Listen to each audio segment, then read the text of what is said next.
Welcome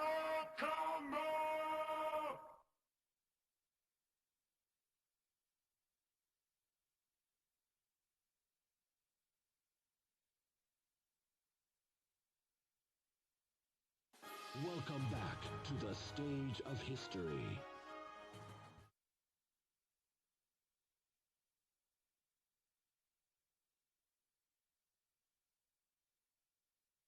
Welcome back to the Oh God, chat.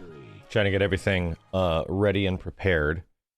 So we're in a state of accepting media into our brains and information into our ears. Hi, chat. How's it going? This is all being streamed on the Game Awards Twitch channel, right? Is that where it's going, or is it on like Twitch Gaming or something like that? Hi, chat. We still got about 20 minutes. Hi, chat. And it's on YouTube. Okay, so the pre-game had the pre-stream has not actually gone live for Summer Games Fest yet, right? It doesn't look like it has. Yo, Wicked Sabbath, thanks for the 16 months. Must consume content. It's on YouTube as well. Yeah. The YouTube one is up, but Twitch isn't. Okay. All right, so it's not just me. I'm not freaking out. Let me I'm actually going to kill my whole browser so we can get fresh start. Friggin' Chrome. Let's do this.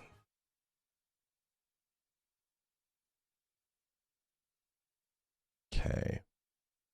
I have been setting up some capture stuff overnight, and I got some questions for anybody in the chat that might have ever used an Atomos Ninja, one of these big capture devices. I was testing it out last night, and I got it working. I got my drive for it and everything, and I got some batteries charging right now. I recorded some PS5 footage, and it looked great, right? It literally records at a bit rate of approximately 175,000, right? So it records some ridiculously good-looking 4K footage, and that's like the lowest quality I can do.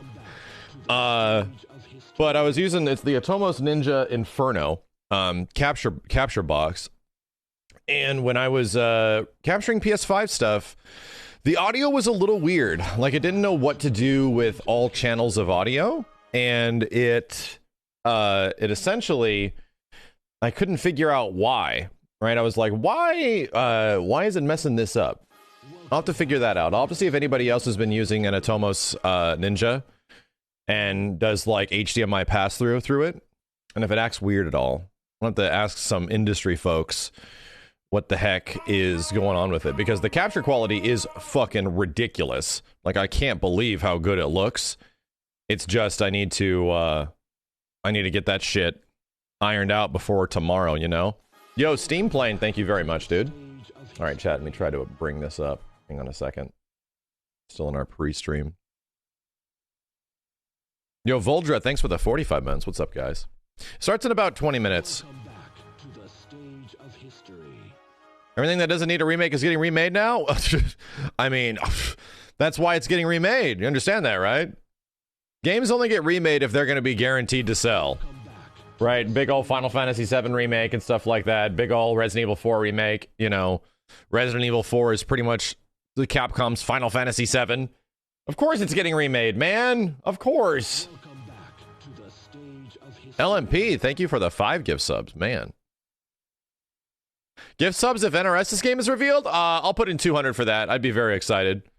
Yeah, 200 gift subs if NRS's game is revealed. 3D audio for speakers came out in a PS5 update, which made the default, which made everything sound hollow. That could be it. Yeah, I can mess around with that. I can mess around with that. Oh, you mean the Last of Us remake? Yeah, but we've already known about that. Like, that's been like the worst kept secret ever, right? What is it? Game Awards. The Game Awards? There it is. Jesus. Jeezy crazy. So this is not actually live yet here. Yo, Caribbean 52, thanks for the tier 1.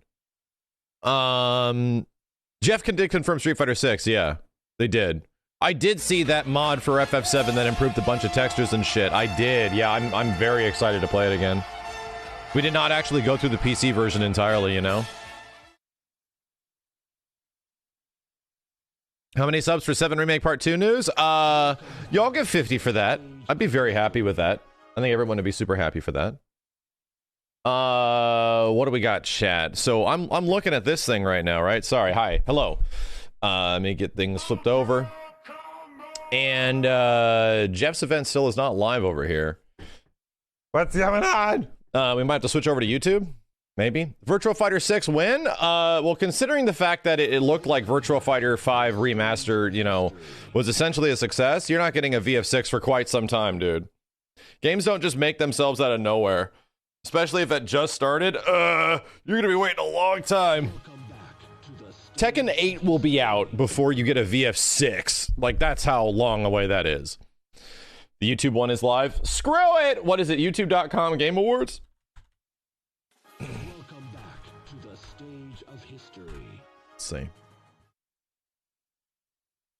The Game Awards. I have no idea how to navigate YouTube. Like, I have no idea. What? I went to the Game Awards YouTube channel. Is this it? I clicked on something. I have no idea how to navigate YouTube's streaming stuff. So I'm guessing this is it. I'm thinking this is actually live and not post live, right? Can I please get rid of the chat? Holy dumb fuck. Oh my god, YouTube. Welcome back to the stage of history. Oh, sweet Jesus. Okay. This is the problem with I know why I never want to use YouTube's streaming stuff. Like, the functionality of it is so weird. Just duplicate Twitch, right? Just do exactly what Twitch does for all the live shit. And then don't do what they do for the VOD stuff. That's all you gotta do. Apparently it's very hard. Okay, I'm gonna do this. I'm gonna stick that over here. Excuse me. Yo, Jay Fury, thanks for the 21 months, dude.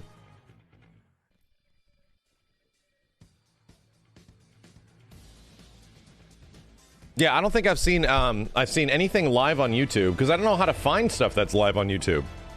And since the last, like, E3 or some shit like that. The only time I ever have to watch live YouTube content is when I am streaming events like this, and the Twitch one isn't up yet. That's the only reason, like, usually. So I gotta figure this. Hopefully the bitrate isn't trash. Yo, Hoidbringer, thank you, dude. Elden Ring DLC or Bloodborne time? Well, it's definitely not Bloodborne time. This is the wrong event for that. Elden Ring DLC is a high likelihood, actually. Welcome back to the stage of history. Yeah, you can rewind live YouTube. I have seen that before. God of War got hella delayed. I'm hearing from different accounts that God of War is either this year, and some people are saying it's next year. It's kind of weird. Seems to be a little bit all over the place right now. Welcome back to the stage of history. Last minute predictions. We just talked about a couple. We just talked about a few. Yo, Sabin, Control Alt the Yeet. Loop up, appreciate it, dudes. Welcome back Ah. to the stage of history. Yeah, this is the E3, right? This is our not E3. This is it. But funny enough, E3 is actually confirmed to be coming back next year, right? ESA came out and was like, "Hey, we're bringing back E3 next year." I'm like, "All right, fair enough." I don't know if that's like, I don't know if I care whether or not E3 is coming back, because I don't think I'm a huge fan of the ESA in general. Those are the guys that run the E3. And I've been going to E3 for nearly 20 years. Actually, I've been going to E3 for over 20 years. So, yeah, I don't know. I first started going as industry because I worked at a game store, you know? So that's how I got hooked. And then I got a job actually in the industry, so I went as like an industry professional. And then I started going as my own personal media back in like 2011 or 2012 when they started accepting YouTubers and stuff like that. Did they ever apologize for leaking everybody's information? I'm sure they did, right? I'm sure they did. Eon Camper, thanks for the 5 gift subs, dude. Yeah, opening it up to the public definitely changed shit, you know? Making it another public event was definitely something. I don't know if they would immediately make it open to the public, but they got to make their money somehow. Booth Babes? Yes, I definitely went through, existed at E3 during the Booth Babe era. Definitely was there for that. Twitch is up? You're right.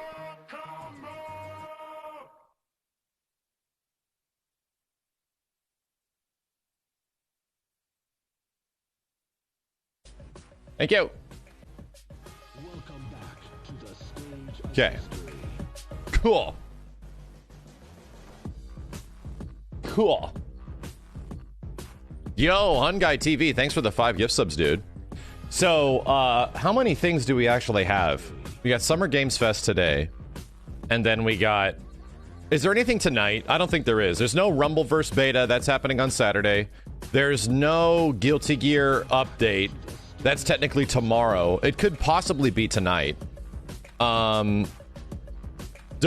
has a direct. I see. I usually don't tune in live for the Devolver stuff. I usually don't.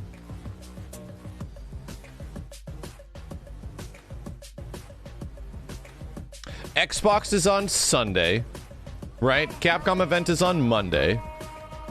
Another Xbox event is on Tuesday. Yeah. It's quite a bit of stuff, you know?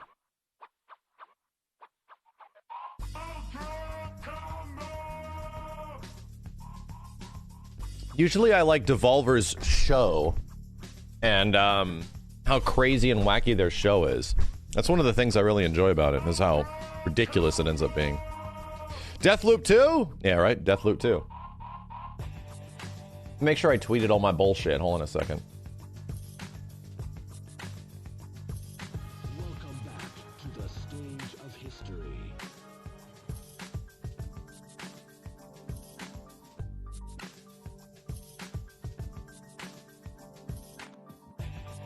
Welcome back to the stage of history.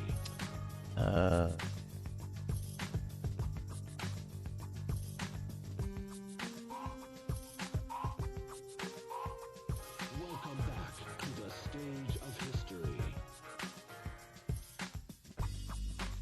Sure I'm not missing anything. All right. I think we're in the clear.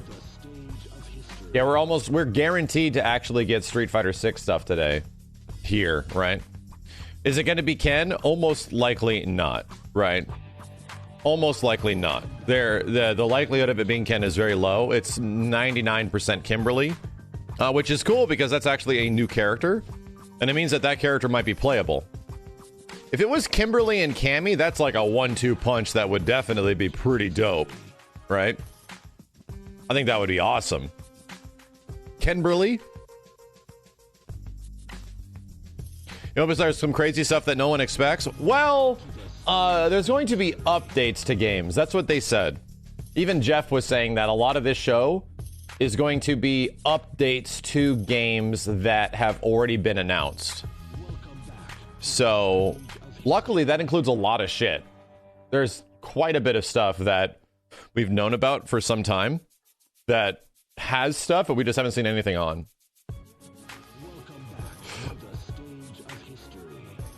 But yeah, showing off like first actual gameplays would be pretty big.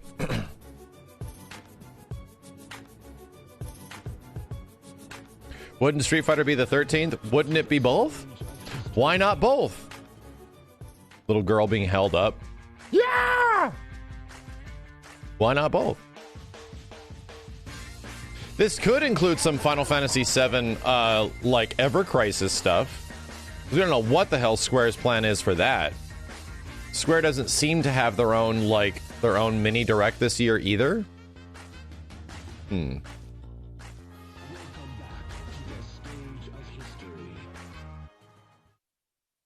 We could get extended Final Fantasy 16 gameplay. Uh-oh, man, this Twitch site sucks. What happened? Huh? Man, this Twitch website sucks.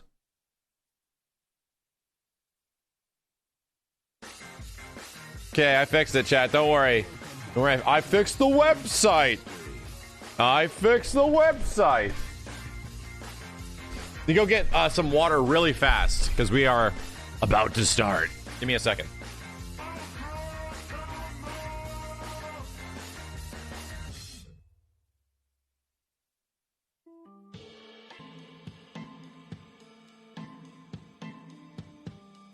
Welcome back to the stage of history.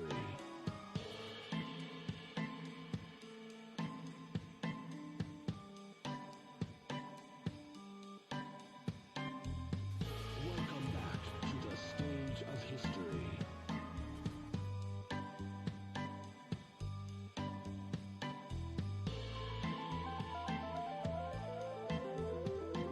Welcome back to the stage of history.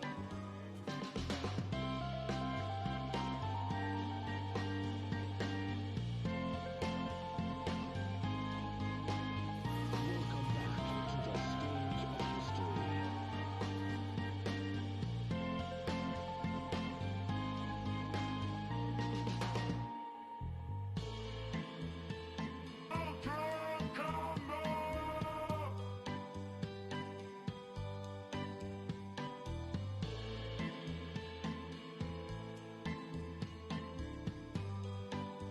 Welcome back to the stage of history.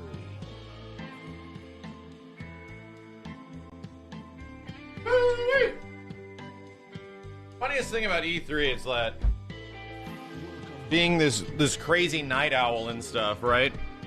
Always excited about E3, but you always have that morning funk. You know? You're like up in the morning, I'm so excited. Can't wait. E3. You know? Actually.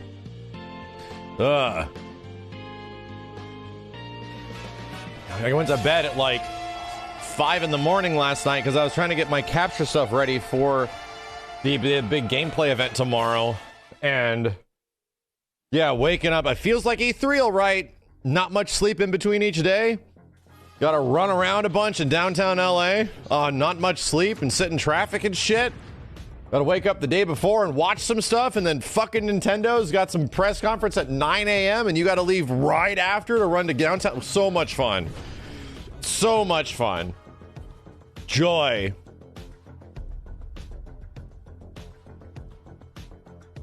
Nintendo would always do that just to spite people, right?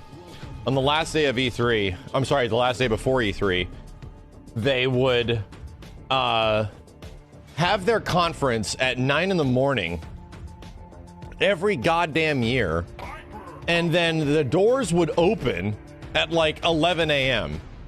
So you had to finish their conference and then book it to downtown LA to try to like make the event as it opens. Jeez, it was always friggin' ridiculous. Anyway, yeah, Last of Us Part 1 got announced accidentally, it looks like. And I could not... I'm shocked, flabbergasted, and I don't want to talk about it. I just don't think it's something that I think anybody wants my opinion on, or do I care about. It's just not. Where's Bloodborne? You remade everything. Where's Bloodborne? Seriously, it's getting weird now. Welcome back to the stage of history. Charging some batteries. Woo-wee. Here we go. Summer Games Fest. Feasting on the... It's not E3, chat. This is pretty much E3 and everything but name. Is what's going on right now. FF7 Remake Part 2. Yeah, I know. Everybody wants that. I know everybody wants that shit. But, you know... Any announcements I'm looking forward to? Street Fighter 6 for sure.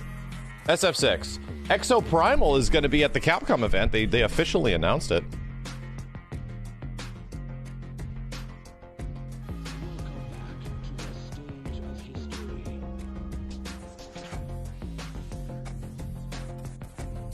All right, we got 45 seconds left, chat, to get this stuff under control just ever so slightly, because this is a crazy event and it's going to be huge. We're gonna have to enter sub mode. We'll take it out immediately as the event's over, and there's no chance of like spoilerinos and stuff like that. So my apologies for people that get stuck behind the wall. We're trying to get things under control, and we should be good to go. So thank you guys for joining. For anybody that does stick around, I appreciate it. It's moving at a ballistic speed that I cannot personally handle, and it still is fast. Let's get this shit started, man. I'll audio balance as soon as it goes on. Prepare for DMCA. I would like to think that Jeff is going to not DMCA us to holy hell.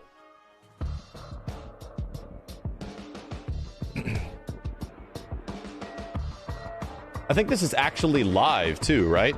This is not technically pre-recorded.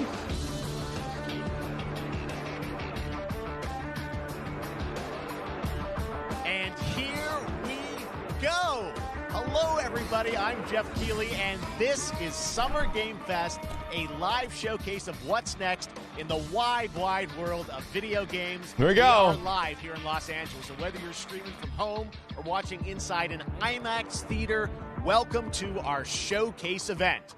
Over the next few hours, we'll give you updates on the games you love, be joined by special developer guests, and yes, have a few surprises along the way too. No surprises. Now, No surprises allowed. about this show is that it's a true cross-industry showcase. Whether you play on Xbox, PC, PlayStation, Switch, or mobile, we'll have games for you. It doesn't matter your platform of choice. We're all here to come together as one community. He should have been like, doesn't matter your platform, don't be a bitch. Amazing video games.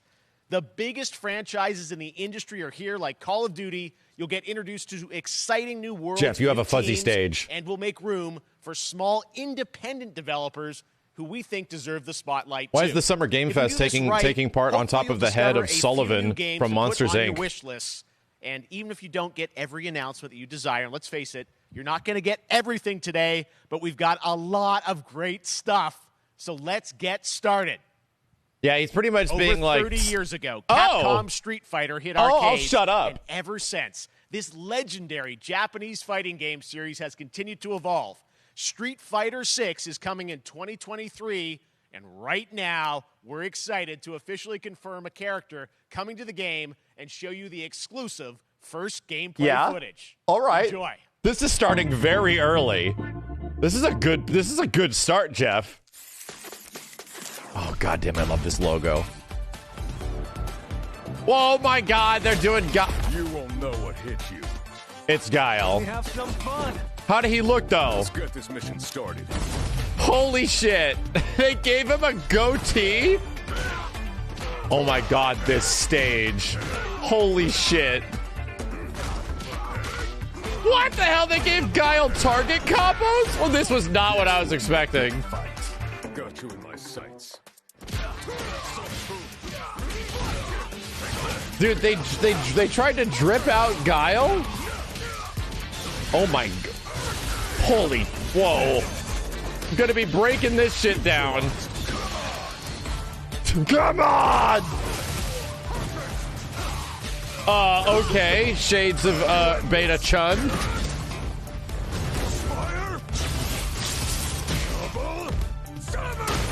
What the heck? Wow. Fatality. I'm just on another level. What the shit? Why does everybody else look like they're so young, but Guile looks like he reverse aged? I'm sorry, everyone looks they're so old, but Guile looks so young? What the hell? Like, why everyone else is 40 years old, but Guile looks like a 23-year-old young man. All right. Next, it's time for a brand new game announcement. What here the at hell? Summer Game Fest. Check this out. Give him a new costume and suddenly it gets a little bit of drip. Looks like a 22-year-old. That's pretty neat. Right? That was pretty neat. Sergeant Leo Alvarez of the CM Leth Recon Squad. Oh, is Our this mission was not to Dead enter the Space? Tantalus base, locate the ComSat relay, and bring it back online. We found the relay, but there was a problem. Oh, this is Aliens Fire Team. Close now, Private. Expansion. Close that gate. Nothing gets in here. Ray didn't make it. Releases of Twin Peaks. Oh, hell yes. Now, this is something hella new? It could be. It's aliens, obviously. It's 3. It's Aliens Fire Team. Oh, this ain't good. What we found was a new kind of evil. And it found us first. What the? This wasn't human. Retreat! Retreat! Willis! Open fire! Go! Go! Go!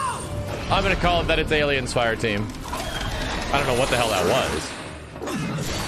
Alvarez! Through that door!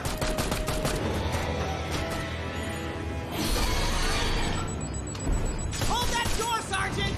Son of a... He's the Amogus! I don't know what I saw in there. But I know when I close my eyes, I still see it. Now everyone's dead.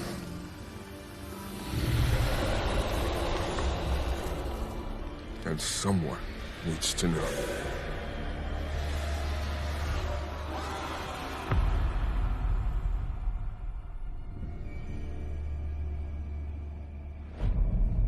Wait, what?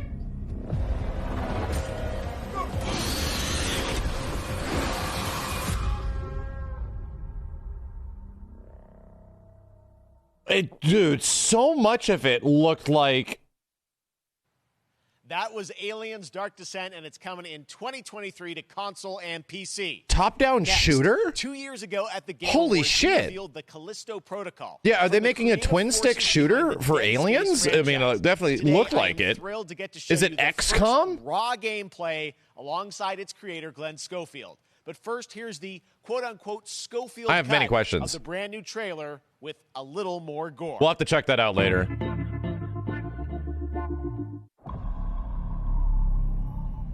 Here's the not Dead Space, right? This game looks crazy.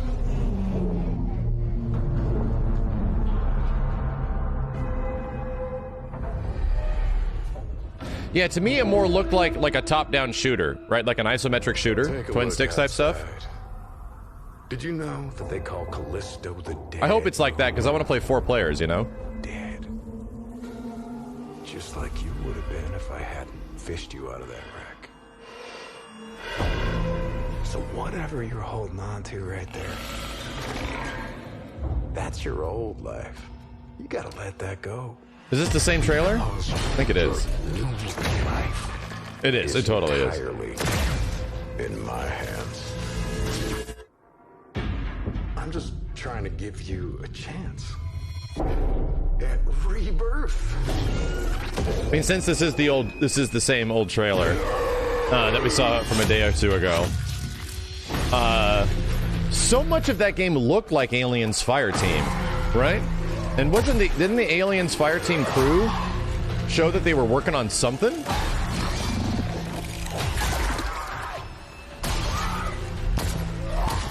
Yeah, it was not Aliens Fire Team, right? I mean, it wasn't. I just love that last part.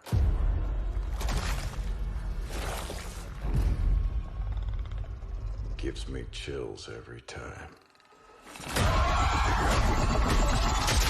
Ugh.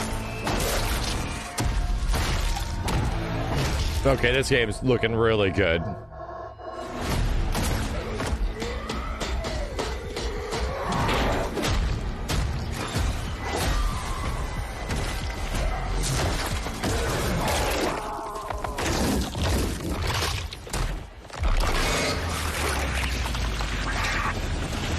Jesus Christ. Welcome to your new home.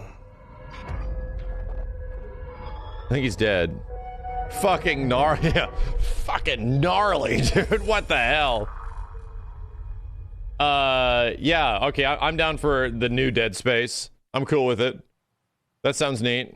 That's right. We know what you wanted to see. And joining me now, Glenn Schofield, Striking Distance. Glenn, first of all, congratulations. This game looks absolutely incredible. And I got to say, so this is the ex-EA guy, right? This team, this studio, new IP, shipping this December, all in Because COVID. wasn't Dead Space an EA game? Yeah, thanks, man. Or was it Activision? It was us. EA. I really do appreciate it, Jeff. And, you know, for a second, just give me a second. You know, I want to thank you. Wasn't this dude for all also you've on, done like, for Call the of game Duty at some industry, point? all Maybe these I'm years, thinking man. of somebody else. I think I've known you like 16, 17 years now. And he was the dude before. He was at Sledgehammer, yeah. I remember seeing this guy presenting Call of Duty at some point. I just wanted to thank you. So they went from Visceral to Sledgehammer, and then they made their own studio to make a new Dead Space. Yeah, it's so fun to do these shows and to show this game. Okay. So people saw the trailer, but what I'm Interesting. so excited Industry's today interesting. is that you just brought a raw gameplay sequence. This game is in development, and people are going to be blown away, I think, when they see it. But tell us a bit about what are we going to see today? Yeah, we got a couple minutes of, like you said, like raw gameplay. It's 2 segments in the first half of the game. One is a med bay, another one is a power station. Oh, shit. And you're going to see... this is what I'm here for. Enemies, some brutality, some... This is what I'm here for. Show us what the actual game looks like. Weapon Let me see the not HUD, you know? It's like a gravity gun, but it picks up the enemies, and it shoves them Yes. into giant fans. Yes. It rips them apart. Dead Space has always been about weird physics-based, like gimmick elements, or for the most part. I didn't play Dead Space 3 very much. Kill our main character Jacob, and in a very So a lot of like spooky. It's a spooky while utilizing like weird gimmicky weapons and throwing enemies into other things. Sounds neat. Everything else, the dedication, the hard work. You guys are amazing. Thank you very much. Oh, well, Glenn, I got to say, again, what you guys are shipping this year, this looks like a world-class next-gen game. It's rare that teams are bringing something That's out also like coming this out on year. PC. Let's let the footage speak for itself. Glenn Schofield, Striking Distance. Here it is, the first gameplay of the Callisto Protocol. No, this isn't the Dead Space project. This is another game that's Dead Space-like, made by the ex-original Dead Space devs. Because they have branched off from, you know, having anything to do with Dead Space.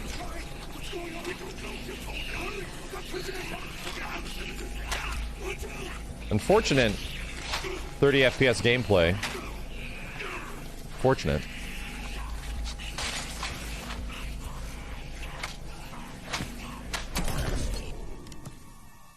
Oh, that's awesome. It's a spooky.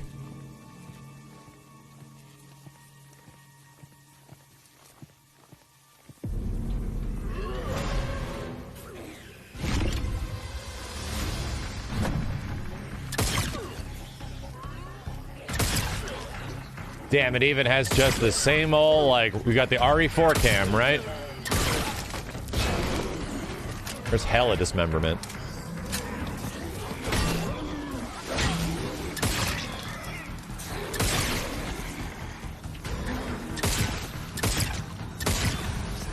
You're a bad shot.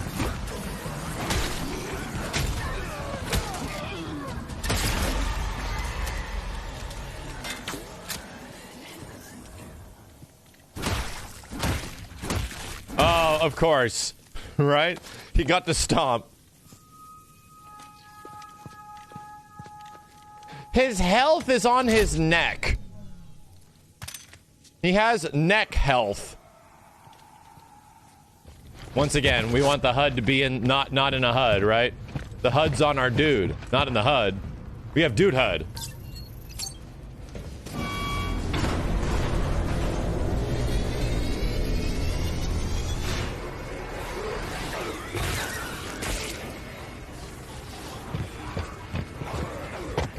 Yeah, this looks slightly early, you know, but still really good.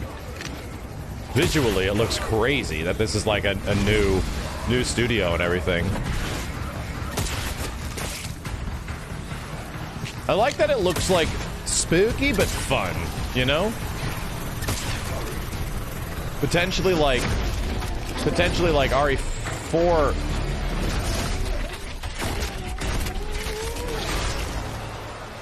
God damn. Oh, my God. That just happened. All right, moving on. God damn. This October, Call of Duty I Modern appreciate Warfare that 2 because arrived. guess what game Infinity really Ward like is once again embellished returning character to its deaths? roots, bringing modern-day action RE4. game. RE4 started Today, that we're shit about to where it show was you like, the oh man, you want to see world how premiere of its gameplay brutal it gets with a when you level die? playthrough. To tell us more, let's head And to then the Dead Port of Space Long did something Beach very to check similar, in you know. with Johanna Without Ferris, RE4, head Dead Space of Call doesn't of Duty. exist. It's a duck! Hi, everyone. In 2019, Modern Warfare changed. So we already got everything. the single player October 28th, trailer for this. We usher in a new I can't era help but say for that I'm Call kind of Duty excited for Modern with the Warfare launch 2. of Modern Warfare 2. A little bit. We are back. We are bigger, and we are bringing the entire team. Price, Gaz, Soap, Right, Alejandro, but this isn't the multiplayer and of reveal, course, right? Ghost. We needed a stage big enough to debut Call of Duty in a whole new way, inspired by the world we're about to enter. Oil rigs, cargo ships, and staggering odds are just the beginning. Here is Modern Warfare 2. I swear to God, this show is the same trailer. Sorry.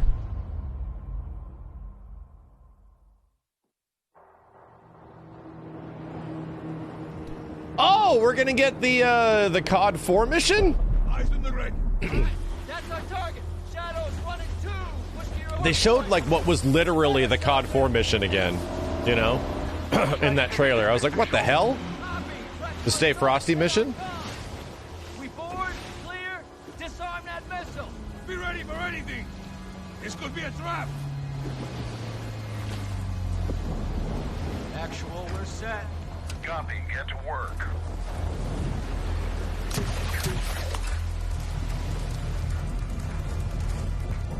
Good hook. Up at him. Yes, there are several videos on my YouTube channel of me playing Call of Duty 4 back in like 2007, 2008, and Modern Warfare 2. I was definitely an MW2 content creator. Don't hate me. I can show you guys how to dominate Favela. Did you know that? I'll show you how to dominate Favela. I'll show you. I'll show you.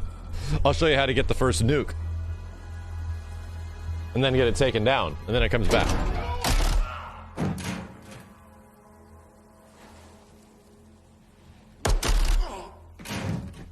Rim clear. Coming out. Shadow 1 moving to the southeast stairwell. I like that Summer Games Fest so far is like a big gameplay demonstration, right? Like a lot of this is like, hey, you saw some trailers earlier this week. Now you actually get to see what the game's like. It's like, well, shit! That's what we all wanted!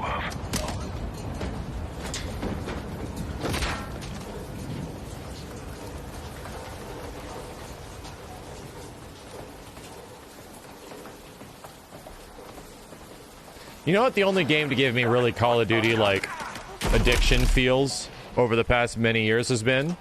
Blackout. I had not been that interested in playing, if not getting better, if not, like, continually coming back to a Call of Duty game since, like, Blackout. Even Warzone didn't give me the same feels. I really enjoyed Blackout, man.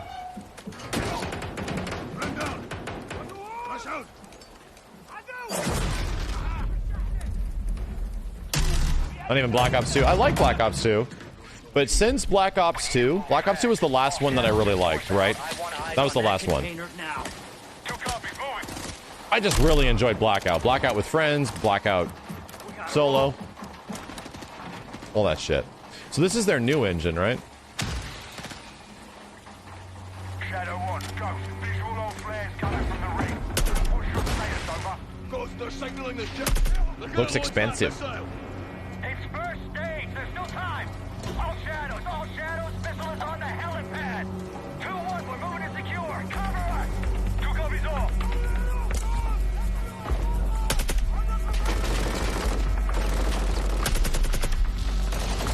Your sleep schedule was the most screwed up during Blackout because of me? Yeah, dude, we were on that grind, man. That game was... There was so much fun unlocking skins and shit. Having to do all the weird in-game missions for him.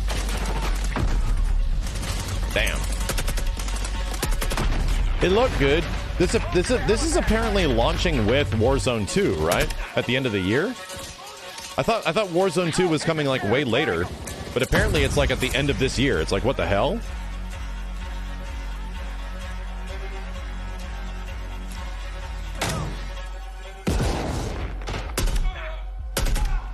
Clear.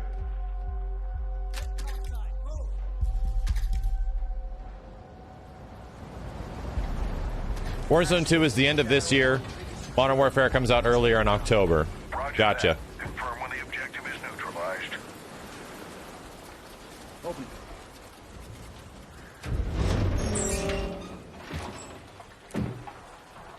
Where are the controls? On that damn ship. Actual, we got a problem. Missile is armed. Controls are somewhere on the ship. You have your orders, son. Stop that launch.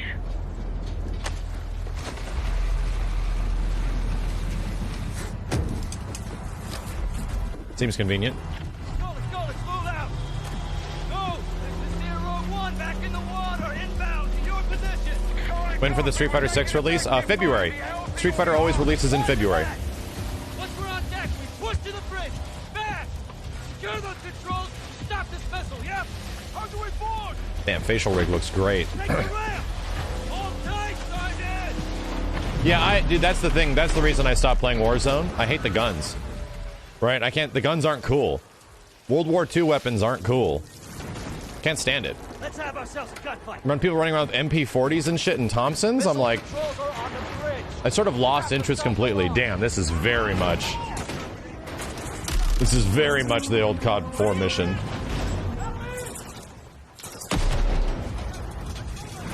Alejandro, maintain overwatch from the rig. We're forcing up. Copy that.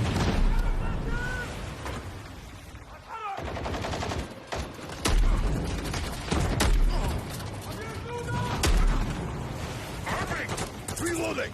Yeah, wet work. That's the name of it. Thank you, wet work. They're forcing up.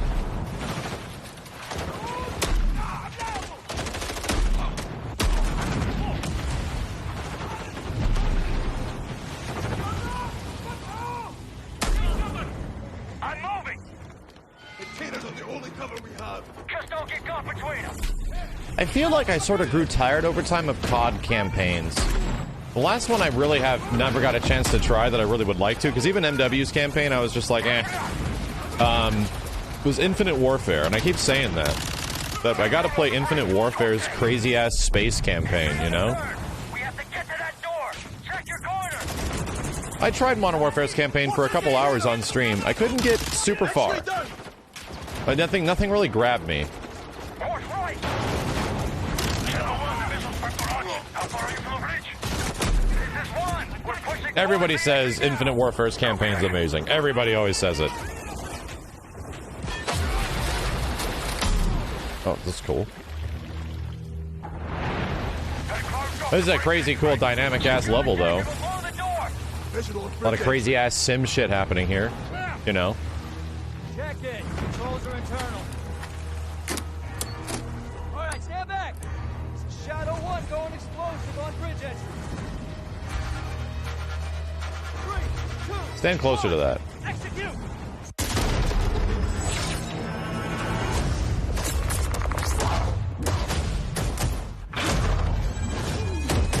So are they going to tell us when the multiplayer reveal is going to be? Pre-order now. And get I want to early see access to the payloads. open I beta. want to see airstrikes. I want to see stealth bombers. I want to see Harriers. I want to see everything, man. Up from Give Long me Beach, like, Johanna, I great want to the see you. How's craziest everything? damn Great. kill Good to have streaking you with us, and shits. also I want, Jeff I from, want Infinity battle Ward. So dogs. I want we saw the first gameplay. AC-130s, Thanks for that extended chopper sequence. gunners. Looks incredible. Please. Jeff, tell us a bit about. I want that there to be mission. like Where 3 is that set times to the be? amount of kill streaks than before. Absolutely. So, first of all, we're really excited to welcome back Captain John Price and Gaz Garrick. you know, they're not actually in what we just saw today, but they're returning members from 141, and then the other two characters. I want dual-wielding 1887s, you know? Reimagining are I Simon, want the Spaz Ghost 12. Riley, and not any of course, Spaz 12. I want the John Modern McTavish. Warfare 2 Spaz And a couple 12. other new characters in here that we're really excited that we got to create for this game. I'm so sick of like first, kill streaks being Commander shitty Philip Graves in a lot of and, Call of Duties and Mexican stuff. They should be Special fucking Forces, crazy good. Colonel Alejandro. And Alejandro, I gotta say, it's a character we're really excited about. He's a guy who's super capable and a guy who's just as important as Task Force 141.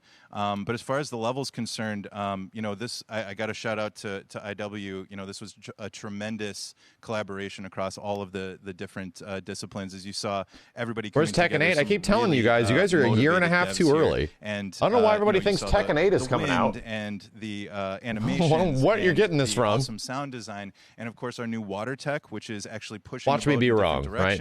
Maybe I just willed it into existence. Environment, allowing for the cover you were seeing. In certain cases, you could be behind cover, and then suddenly that cover would shift and leave you exposed. But it also leaves the enemy exposed, creating this emergent gameplay. So again, I'm very excited. Can you use emergent gameplay the way it actually is? Mechanics on top of mechanics, resulting in tell us a bit about resulting in Modern Warfare 2, unpredictable situations. So it's back this year, but you've got lots going on across. There's so many different ways that people translate emergent gameplay. First of all, thanks for having us here. We're just so excited for October 28th. It's such a big moment, not just for Modern Warfare 2 and everything that Jeff and the team at Infinity Ward have built, but it really marks the step change, what we're calling a transformational moment for the entire franchise. You're going to see incredible rendering, incredible graphics, all the things just within the game itself, built all on one shared engine now across Warzone and Modern Warfare 2 going forward. Yes, it's an emergent definition. The new Warzone experience, we're affectionately calling it Warzone 2.0. There will be a standalone experience of Warzone for current existing players as well. So we're going to sort of feed the entire community there. But all eyes on the 28th. And again, I think the collaboration's just been incredible. Everybody's so excited for Task Force 141. Warzone coming to mobile as well for players on the go. We're on Steam, as you know. I mean, so it's just a big moment, and there's going to be a lot more to come in the months to follow. Well, before also, we're owned by Microsoft. Microsoft. We ask a little bit about very soon. Warzone 2. I know we just, we're showing gameplay here on this, but can you tell us anything? There was a little bit. It seems like there was a little bit of a tease maybe in the trailer yesterday. Yeah, when we're seeing that from the community, we love when the fans can pick up some things, some chatter about maybe seeing High Rise and other elements. But yeah, there was High Rise shot. Details of Warzone 2.0 for sure. It will be an extension of the Modern Warfare 2 universe. Yeah. So all the more reason why we think this. So game, wow, it is actually like not title for all cohesive with the first Warzone. Like we said, it is a completely different like skew. Franchise, so we're in position. Interesting. Right, I was assuming that it was just going to be like an expansion to Warzone 1. No, it's a different game. All right, well, we've got like you're not going to matchmake with those people. They're in a different game. Now it's time to announce a classic PC gaming franchise is coming back with a sequel over 30 years after its first release. I loved this game when I was growing up, so I'm honored to share this very first look. Monkey Island? Yeah, that's the first thing I'm thinking. Is it like Monkey Island? What? Is this fucking Pitfall? No, is it Flashback? What am I looking at? Not Pitfall.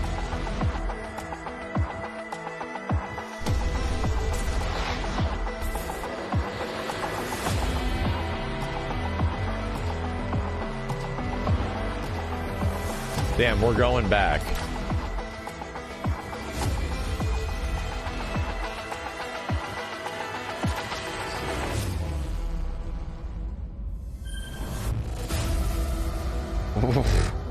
They spent some time in between that one. Just a little bit of time.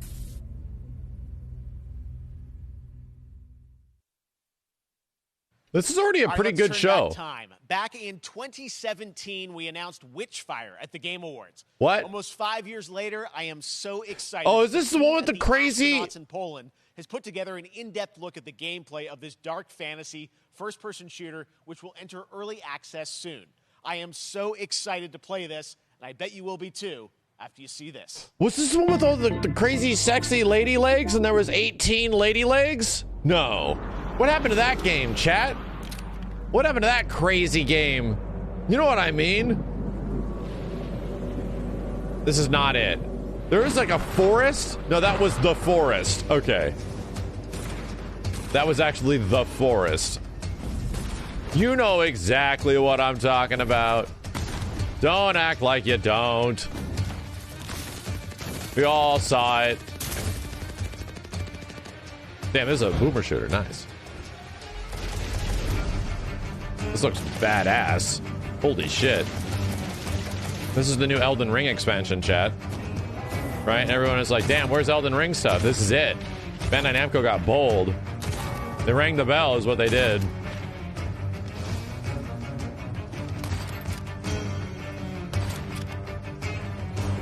This looks really cool.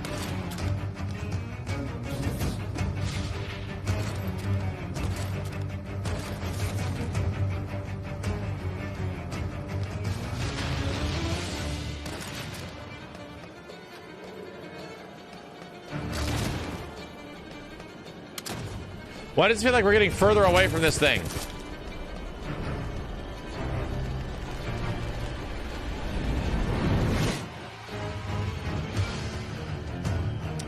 That doesn't look bad.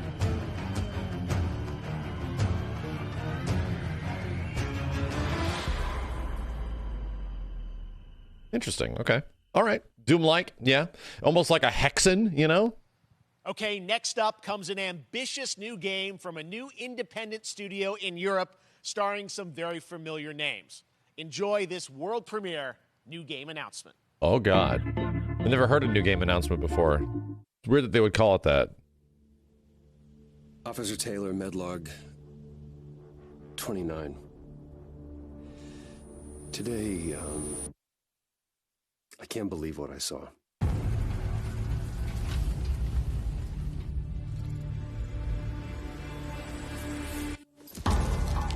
Solis, everything okay in there? It's a spooky? Dude, this is like the third game that's like this in this thing. Creepy space horror, right? There was Alien, Solstice, and now this? It's on MERS?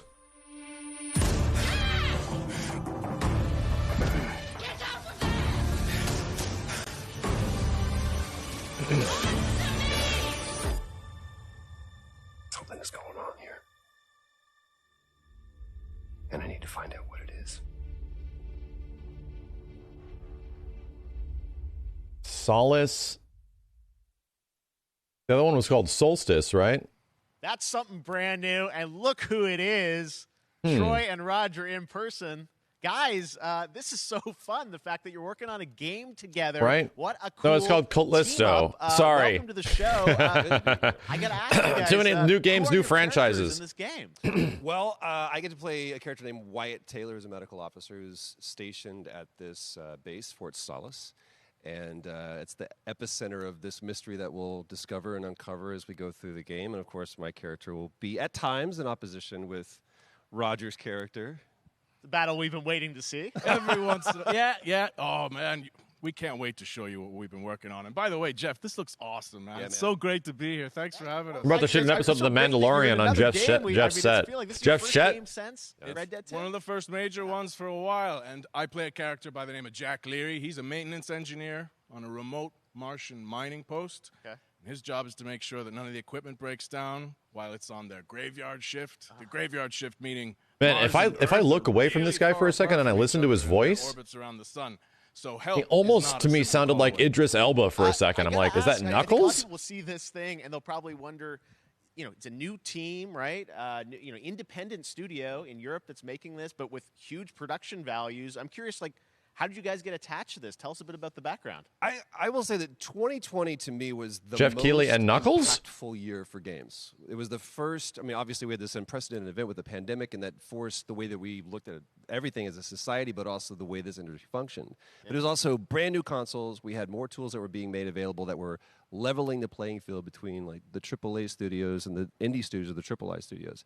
And so, just like anybody else, we got reached out. James Tinsdale with this brand new studio said, we'd like for you to consider being a part of this game. And he walked me through a very brief description of what the experience was going to be like. And in the very beginning, he said, we want this to feel, it's a tight thriller. We want it to feel like Dead Space meets Duncan Jones' Moon. And I was like, sign me up.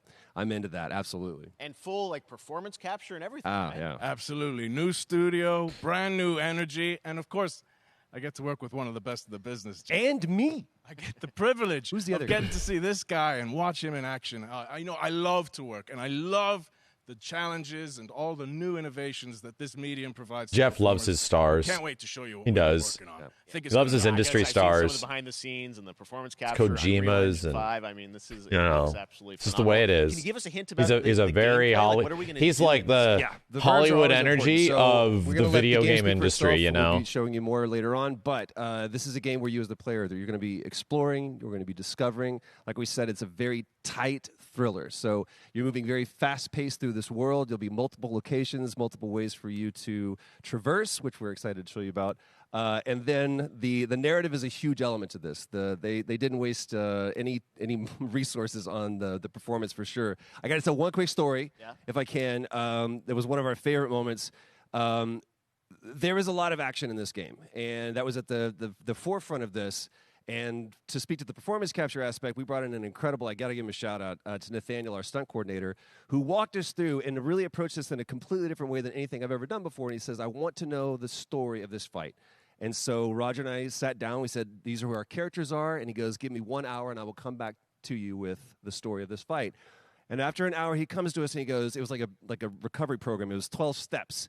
And he walked us through this incredible fight. And about halfway through it, I started tuning him out. And I was like, hey, man, I just want to let you know I've got no ego about this, but I can do a lot of things, but I can't do this. And he grabbed me by my shoulders and he says, oh, you can. You will. And it's going to be glorious. And we did. It's like a dance. There was a lot of trust, and it worked out. Yeah, I mean, we're excited big about stunts. I mean, this Yes, is Gandalf. so cool to see. It's an independent studio doing this, teaming up with you guys. We can't wait to see more. Troy, Roger, thanks for joining us here. Happy to be here. Summer Game Thank Fest. you. All right, appreciate it very much, guys. All right, well, next up, keeping up with the space theme, it's time to world premiere a very exciting new game, which will feature a musical score by industry legend Mick Gordon. This one is going to grab you, and we are so honored to debut it. Is this what Mick has been working on?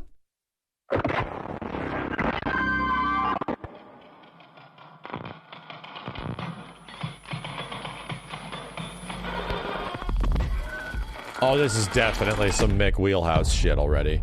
Oh, definitely.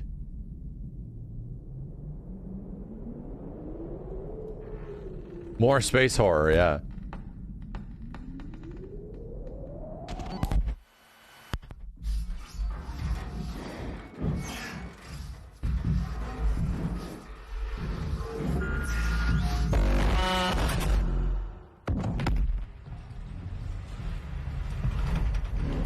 This looks amazing.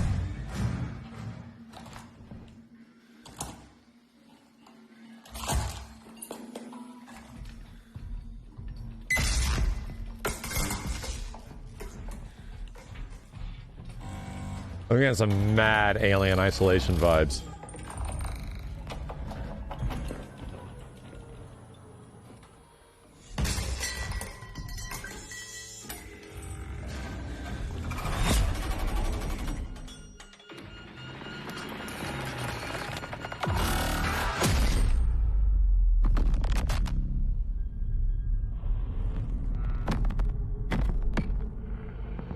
That seems interesting.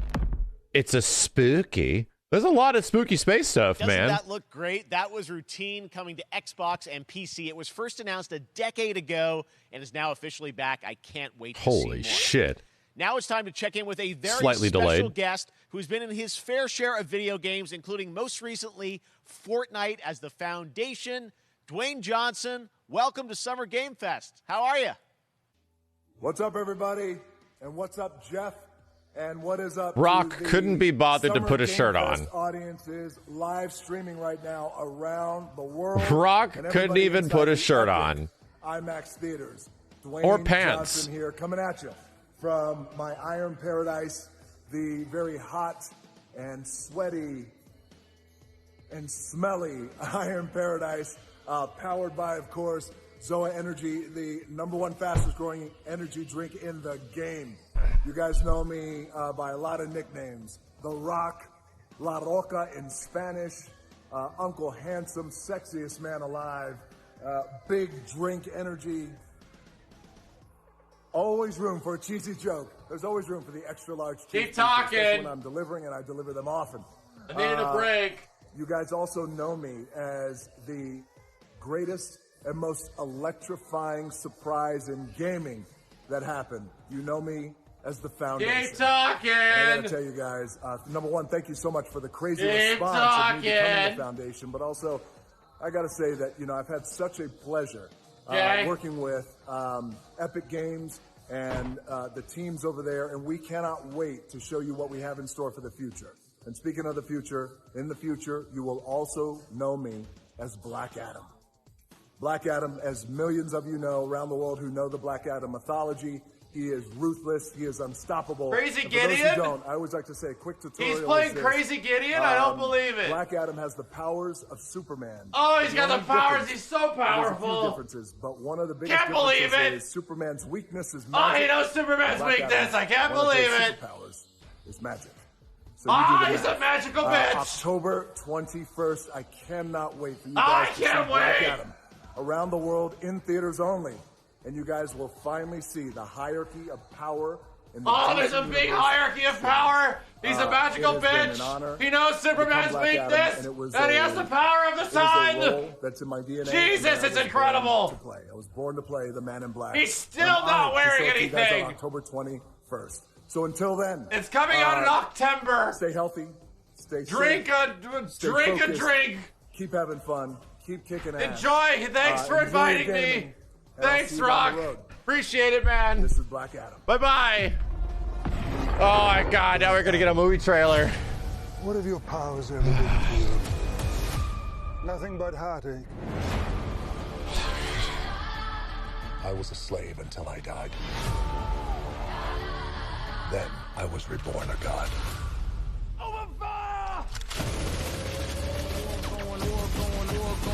Now, I kneel before no one. You can be the destroyer of this world.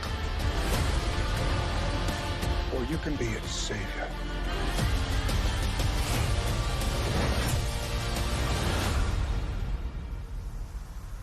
That's up to you. Behind you!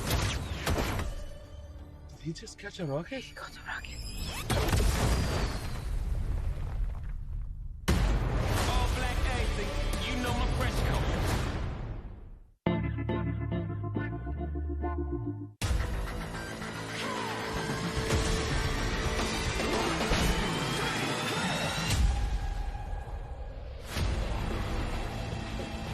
You know what they should have done to remain topical on the Black Adam trailer? They should have started it with, from the creators of Morbius. Even though it doesn't, just start with that.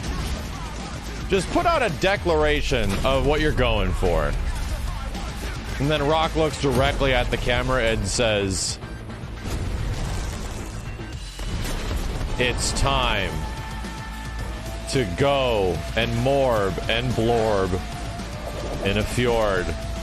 I am Black Adam, the real morb.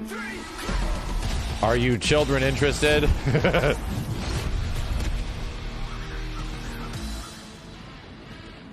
Let's go to the theaters, kids.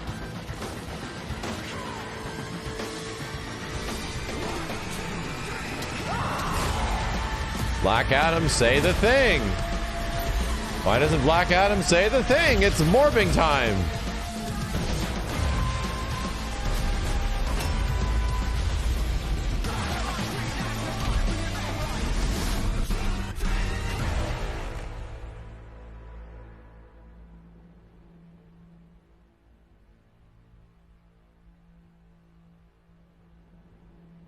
That's right.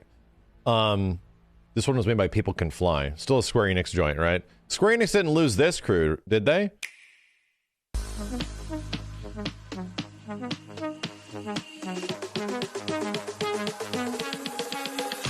A Nintendo recap video?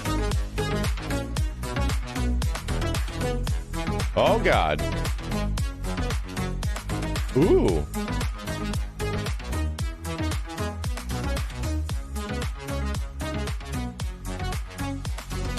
Just to remind you, we still have some games coming out. You know, a few.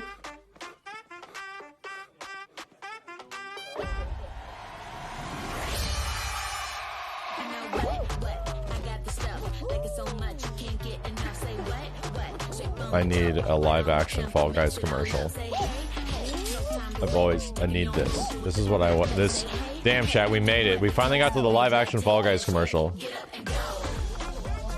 One of those Fall Guysians is Steve. One of them is.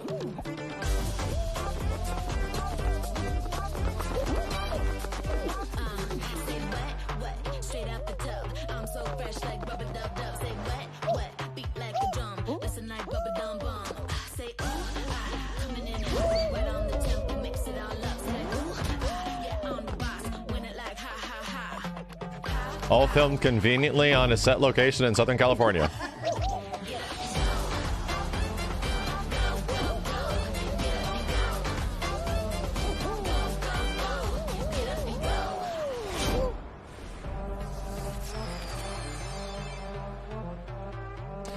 Oh, is it finally going free to play? That was so fun to see Courage and Ray in that Fall Guys piece, and you can play and download Fall Guys for free starting June 21st across all platforms, including the game that I always assumed was free to play, and I forgot wasn't.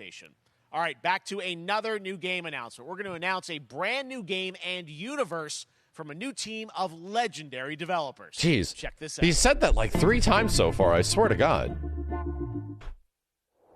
Any more thoughts on Guile? No, we're still watching the show!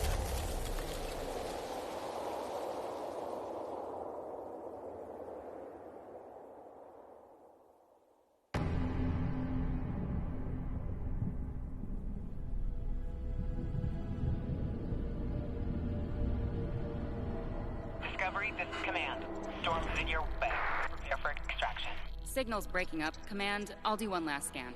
See you soon. Over.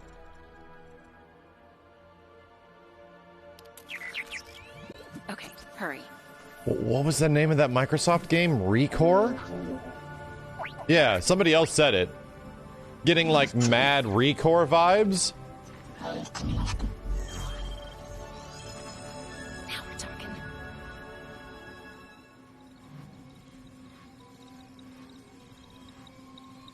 Command, I may be onto something.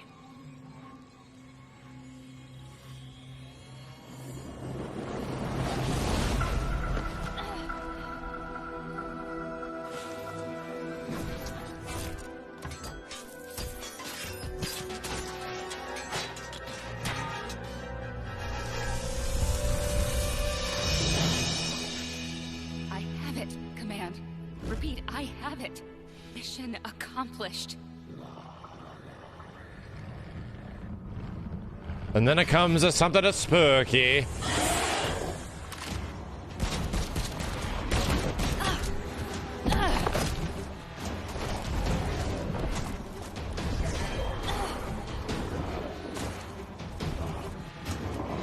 Is this 2 Human 3?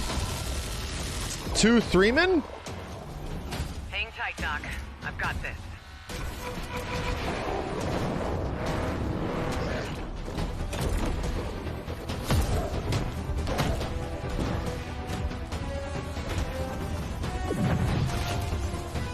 I can't believe they'd bring back 2 Human. The guy's getting shot. I can't believe it.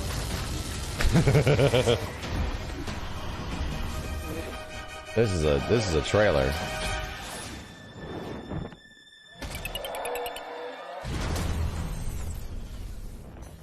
Glad you could make it. We gotta move. Now. There's a storm coming. Got a bunch of gargoyles on this planet? Metroid! Damn it! I was hoping, right? I was hoping. I was like, maybe I got it. Maybe I think I got it. Right before the title drop, Metroid. Bam. Close. I was close. I was really close. Tim, congratulations. Stormgate looks like Metroid. Can you spell Metroid with Stormgate? Mate Ratsa. No, you can't. Sorry. I mean, I think they're trying to hide the fact that that's the new Metroid, chat. It's a bold new direction. During a massive solar storm that unleashed the infernal host on future Earth. Okay. And we saw some hints of some. I mean, you guys coming from Blizzard and StarCraft, everyone wants to know about races. Tell us about the sides in this RTS game. Yeah, we're unveiling our first 2 factions today, but there will be more. So the Human Resistance, and we saw an archaeologist from the Human Resistance. Wait a minute. Is this an RTS? Intro cinematic. And then also the Infernal Hosts, who are these demon-like monsters who come from another world. I think Stormgate StarCraft. Your background pedigree of the team. I can't believe I didn't put that together. Genre. It's something it's StarCraft. For decades, but opportunity for a lot of innovation. Warcraft, Stormgate, StarCraft. Some hints of where you're going to go image-wise with the actual gameplay made. Rift Shift. Any sense of what you want to do for the gameplay in this game? Butt stomp. Absolutely. First thing I want to say is we are very consciously trying to stay true to what players already love about RTS. Where we're really trying to push the genre and be innovative. First off, approachability. For one thing, we're free to play, but no pay to win, no NFTs, nothing like that. God damn it, fuck this. Lower that barrier to I bought so many NFTs, and now nobody's all no NFT in it? So you'll be able to play the campaign. I purchased so many apes. We've got 3-player open-ended piece co-op, of shit. And we've even got 3 versus I was planning 3 on making so much money. Multiplayer, but of course, we've also still got 1v1 competitive. The hell? And as a little surprise, I'm upset. we've got some first kind of. And now everyone's like, no NFTs. Where was that energy 6 months ago, these huh? Are still very much still. What the hell's going on? But some shots of actual assets that we're building. Bunch of bullshit. Engine 5.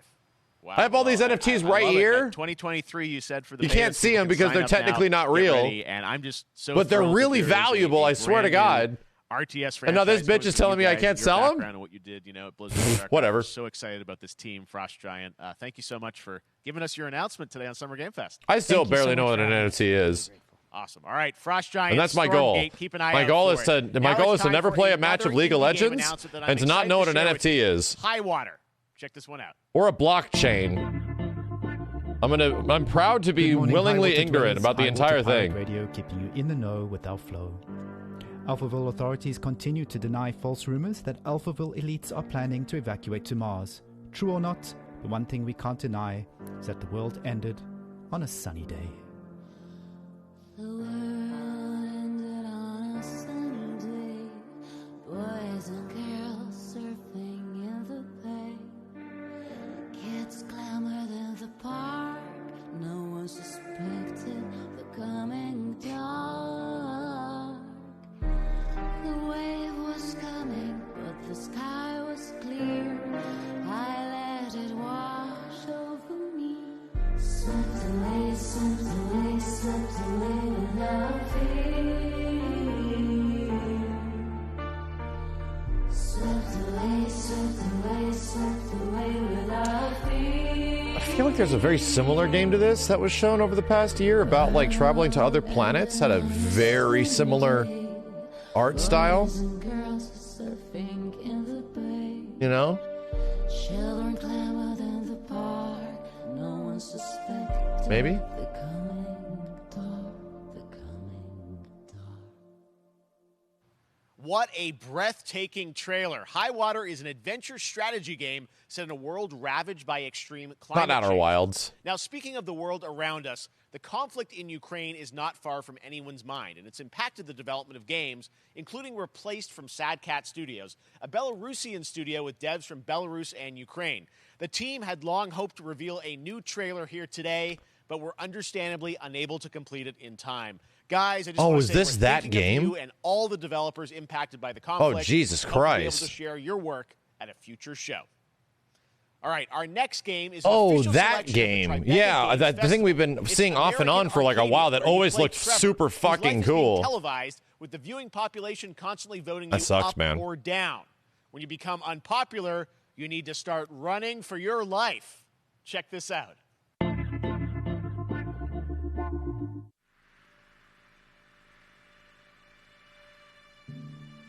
Picture a city where technology and science go hand in hand Looks with Walt Disney. fun and entertainment. My grandfather, Elijah Walton, had a dream to build the city of tomorrow. That dream is now a reality, and that city is Arcadia. Florida. A 43-square-mile metropolis where each and every citizen enjoys a life of luxury and comfort. Broadcast live 24 hours a day, 7 days a week on every digital platform. American Arcadia. Control. Subject on the run on camera 4025. Florida. Interrupt broadcast immediately. No escaping Florida.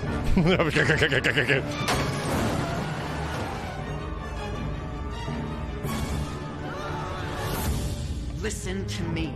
We can't allow Trevor Hills to escape under any circumstances. Trevor, can you hear me? Be careful and don't make a sound.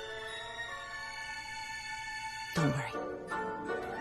I'm going to get you out of there.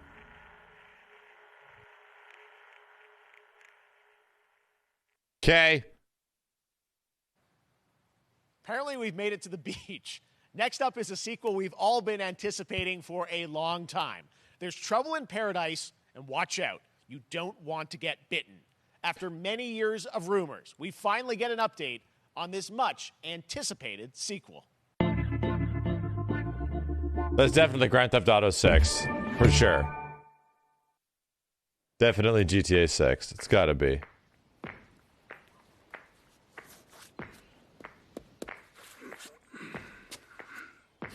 Yep. Here you go. Looks like GTA 6 to me.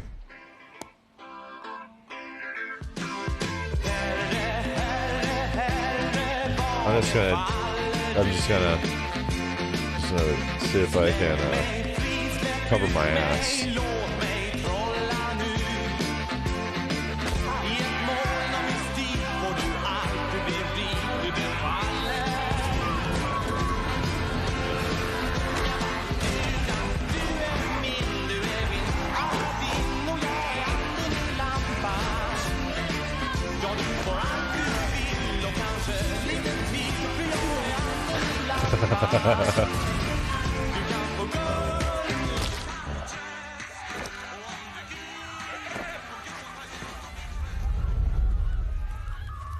Goat Simulator 2. Oh, I guess I'm a little late. I guess there was already, is that the joke? There you have it. That was Goat Simulator 3. That's the joke. This year to the Epic Games Store. Now, that's the joke. Year, Marvel and 2K announced Marvel's Midnight Suns. They're on fire. Help them. Games. The studio behind Ghost Rider's fine, but everybody else needs help. From the Avengers and X-Men crossover with supernatural ones. Help like them, Jeff. For a battle against Lilith, the mother of demons. Today, Lilith, the mother of demons. Chad, are you ready to fight against Lilith and the mother of demons? This world has no hope under yours. You're not ready. You're not ready.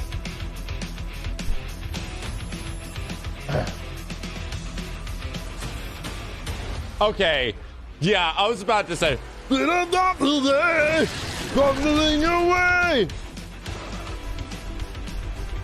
that what that was? Master!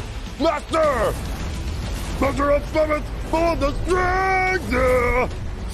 Twisted our minds! Venom's on screen! Running around, there's some great things! Master! Master! And mine's better, right? Mine's way better. That was scary, man. Jesus Christ. Lars Ulrich almost kicked the fucking door down and then beat me to death with his guitar, with his drumsticks. I was very close. I almost died. Parker luck. I'm gonna need some backup.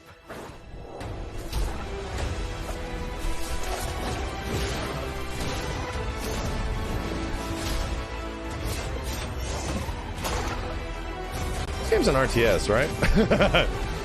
Just to confirm. This is like an RTS, right? XCOM. Yeah. Okay.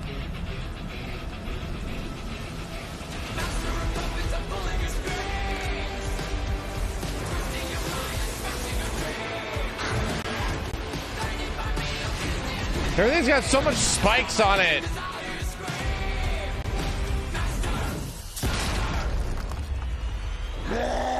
Including the Hulk.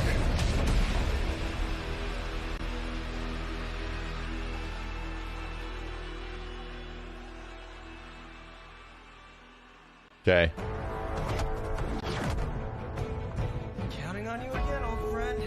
3, 2, 1. That used to always work. Well, it did that one time.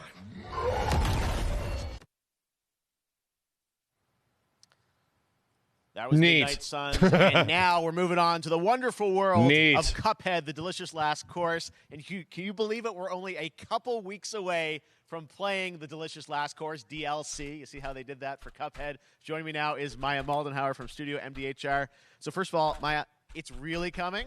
It's really coming June 30th on all major platforms. We are thrilled. Well, I'm so thrilled, too, that I think all the fans There's can't no way this is believe coming that this out. is here. And I've been lucky enough to play this actually on my Steam Deck last week, and you guys gave me a copy. I can't. People are not going to be ready for how amazing this looks and the backgrounds and what you guys have done. I feel This like means we got to play like Cuphead again with your video games, right? Expect, but the visual look, you guys have taken it even to the next level, which I didn't think was possible. Me and I couldn't pinpoint one thing that we're proud of in this. us and like your video games. We got to play through Cuphead again. It's been a hell of a long time. Animation, the backgrounds, the music, gameplay design, and of course our new playable character, Miss Chalice. I'm very proud of her. I think we beat it in Chalice one is night. Fun to play as, and even though this is a DLC, it feels like it's its own game inside of Cuphead in many ways. It is definitely. Yeah, you just get on the island, and there you are off to this new territory, which is amazing. Yeah, it's our biggest island yet. Supersized bosses, lots of secrets to I discover. knew it. Don't let any rock go unturned. This was not going to be just a DLC. It was going to get like you don't want people to necessarily super have money too much hatted, spoiled about right? the game. You brought a little something for people. A little something, yeah. It's brand new gameplay footage of one of our new bosses, Mortimer Freeze. It takes place in an icy arena and features some of my personal favorite attacks and transformations. We hope everyone enjoys it. All right, let's check it out. Cuphead, the delicious last course. Thanks, Smile. All right.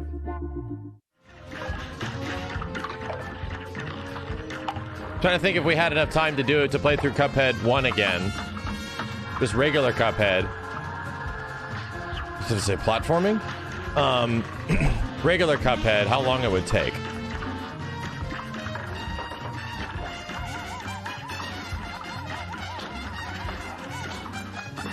Jeez, man. Effort! Lots and lots of effort. So wait, how many players is this thing gonna be? Is it gonna be 3 total?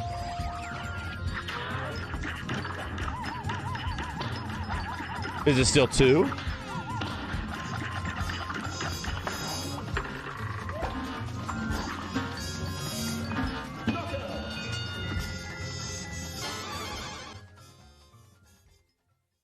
Cool.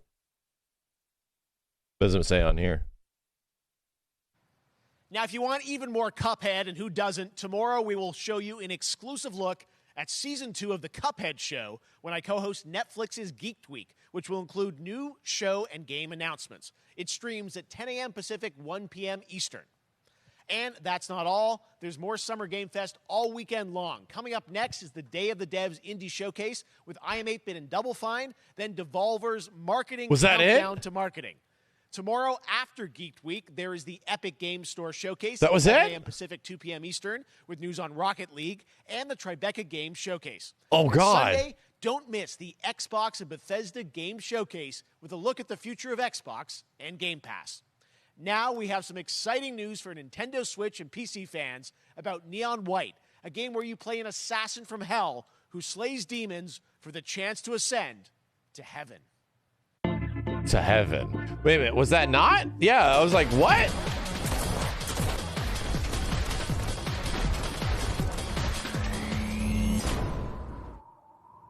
What am I looking at? What am I looking at? Neons. Sinners plucked from hell to do God's dirty work. Spike Spiegel, what are you saying to me? I believe we're in heaven.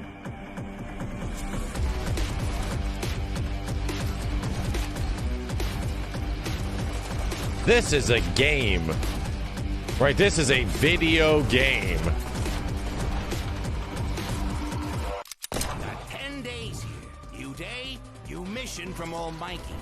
You think you can win me over by showering me with gifts? Good thinking.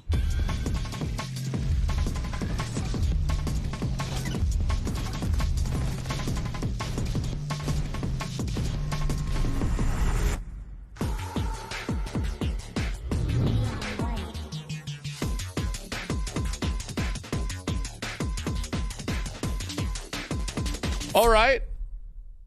Okay. We've shown you lots of games today made by huge teams. Oh, this is... Now it's time for a game made by a single father in Poland. I keep thinking he's going to wrap it up. Last year, he's brought on some help to bring his vision for a fast-paced action game, Midnight Fight Express, to life. Let's take a look. Stop thinking it's over. I keep thinking it's over. You know the saying. Get knocked down, get up again, that whole spiel. Well, it's time, partner. Time to rise up. Together.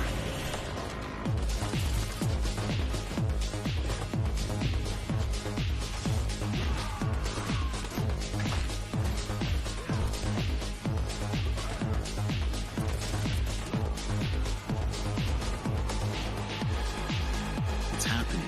The big guy's actually going through with it.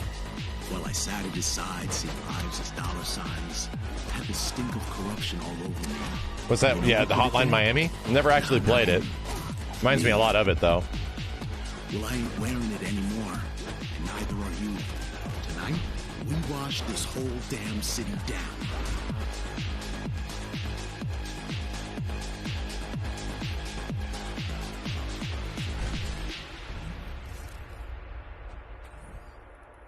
Okay.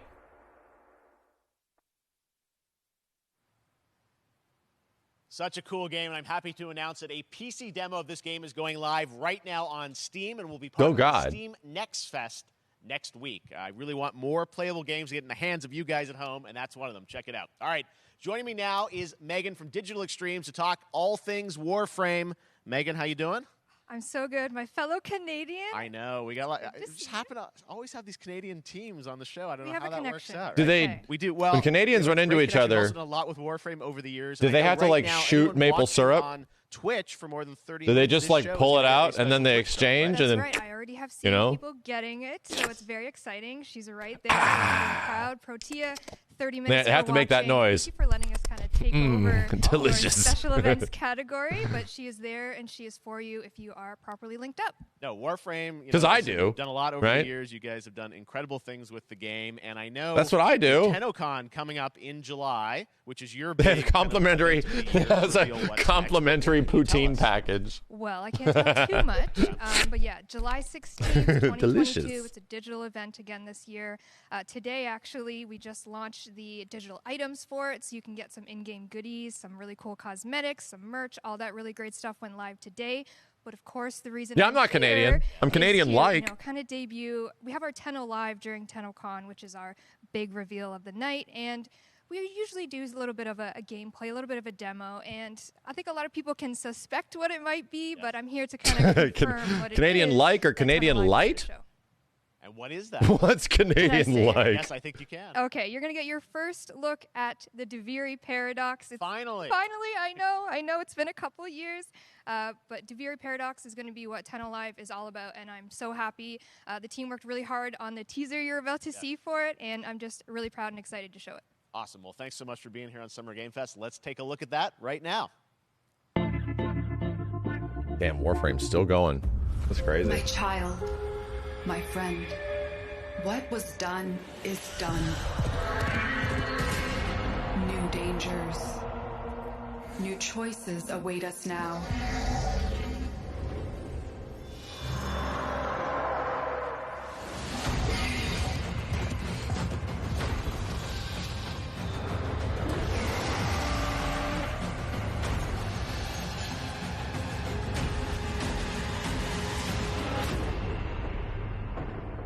For now, dream of who we were and of who we have become.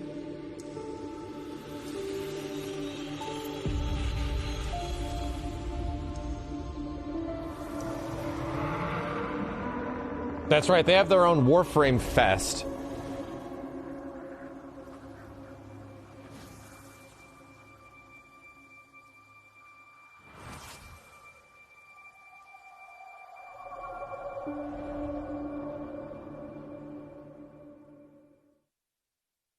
Okay.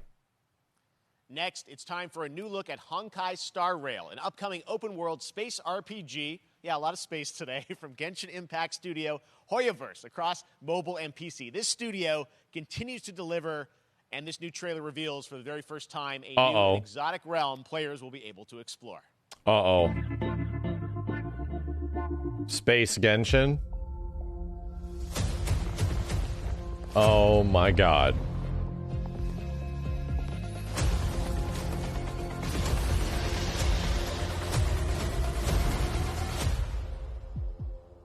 Listen, you are in a daze right now.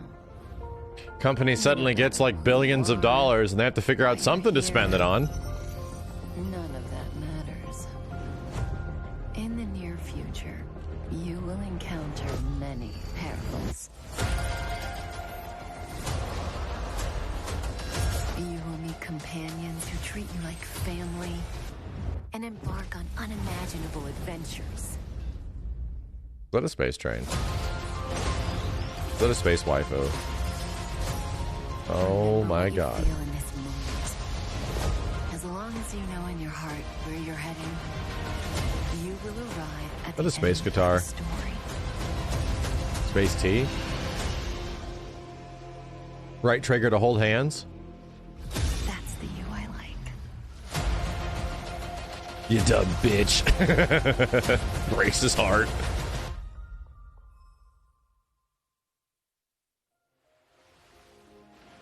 I have wine to soothe the souls of honored guests. Welcome aboard the Cienjo Lapool. I was genuinely confused. I'm like, is this the same game or a different game? And that's not all from Hoyoverse. Today, I'm excited to introduce you to Zenless Zone Zero, their next major new IP. It's a futuristic urban action game. I have to say, I'm blown away by what I've seen so far. It was announced a couple weeks ago, and it has the detail of Genshin Impact with a fast-paced action style. Here is the world premiere of a brand new look at Zenless's notable characters, armed enemies. Genshin Cyberpunk? Of danger.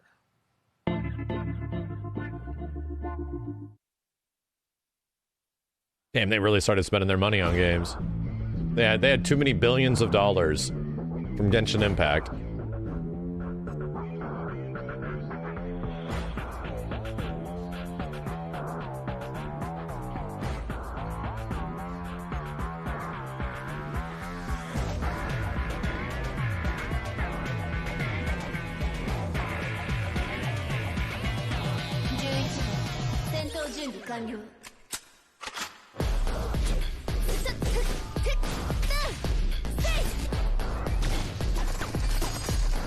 So they're creating a Cyberpunk DMC?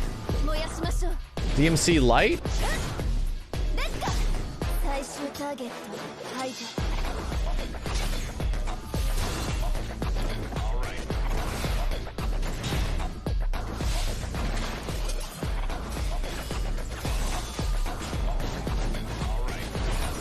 Is that a cat guy? All right. It is.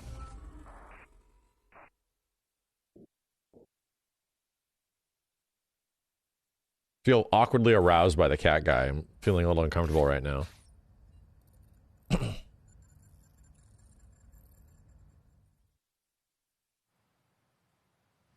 One of my favorite reveals. Is this coming out soon? TMNT Shredder's Revenge, which reminds us all of the Turtles arcade. This has to be game coming back out in the soon. day. Well, it's nearing the end of development, and the team wanted to use SGF as a way to reveal one exciting aspect of the game they've been keeping under wraps until now. A what? Huh? Comes out next week? Oh, shit. Okay, good. This is a Yo Video Games game for sure. Oh. Casey's playable?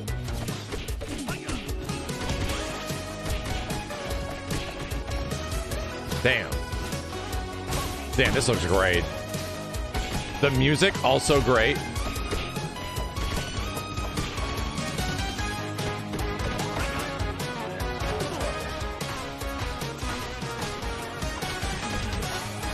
Wow, seeing all this bullshit on screen is awesome.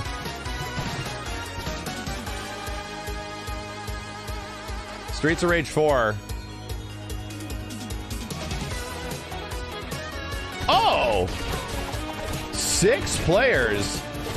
Holy shit. Look at all those names up there. This is badass. Wow. Hell yes.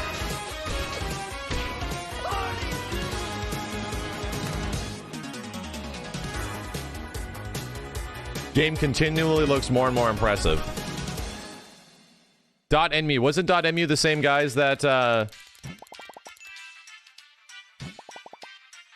wasn't it the same guys that, that also published, Streets of Rage 4? It was, yeah.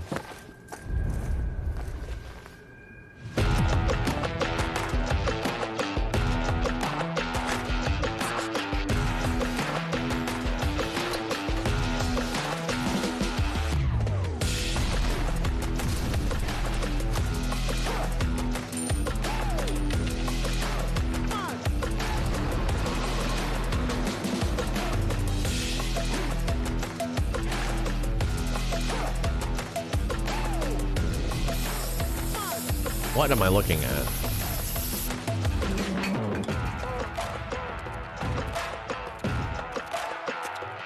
Perfect Dark? I don't think so.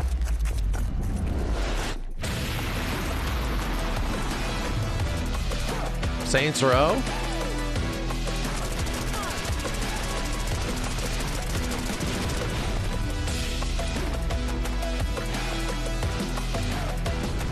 Rogue Company?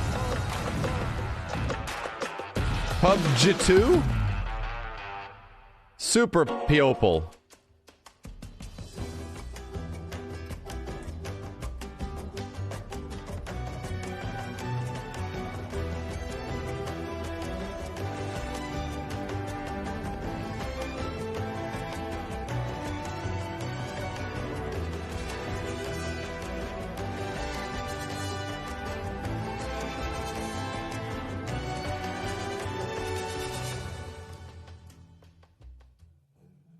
Okay. Sega jump scare, yeah.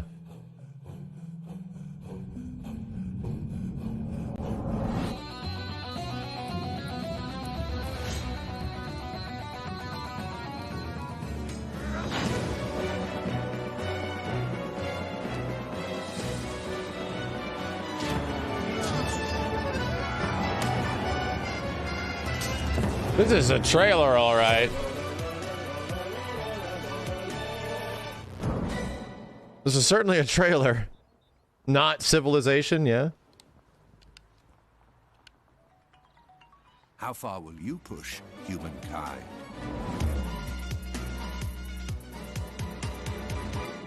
Why are there giants running around the city? This is a very interesting take. Everyone's a kaiju. Giant people. Sega eyeball. Humankind allows you to shape your civilization by combining a multitude of historical civilizations from the ancient to the modern era. One Piece is celebrating its 25th anniversary this year, and Bandai Namco is bringing the mega popular franchise back to video games with One Piece Odyssey. Monkey D. Luffy and his crew of pirates are off on their next adventure.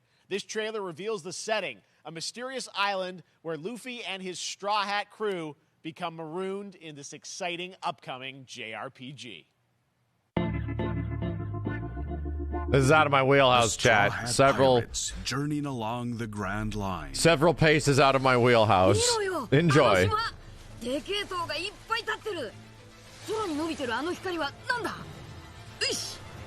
面白そうだ。行ってみよう。ちょっと待ってるし。変な形の積乱雲がすごい速度で増えてる。こ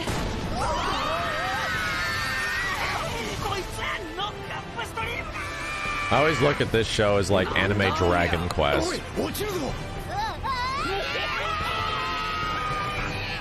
任せろ。フードバースト。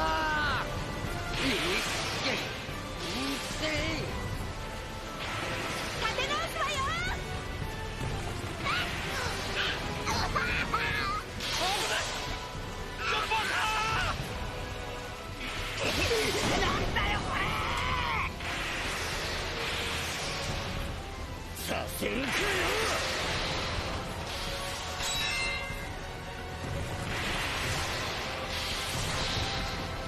そごり。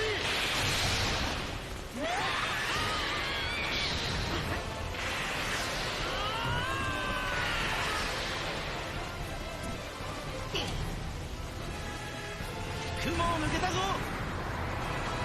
Filled with new encounters. This is such a Bandai Namco trailer. I didn't even hear who made it, but this is 100% a Bandai Namco trailer.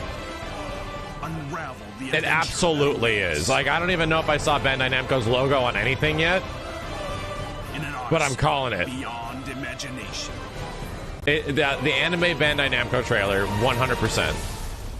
Where's the logo? Odyssey. There it is! The different logo. There it is. Felt it. Had a very funny feeling. This August, Soul Hackers 2 from Atlas launches, and we've got your first listen to the English voice cast with this quick new look.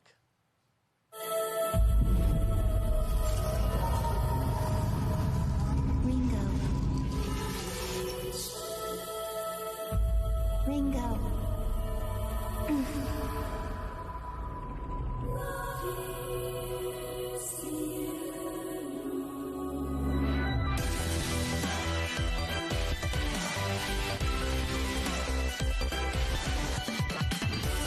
Take my hand.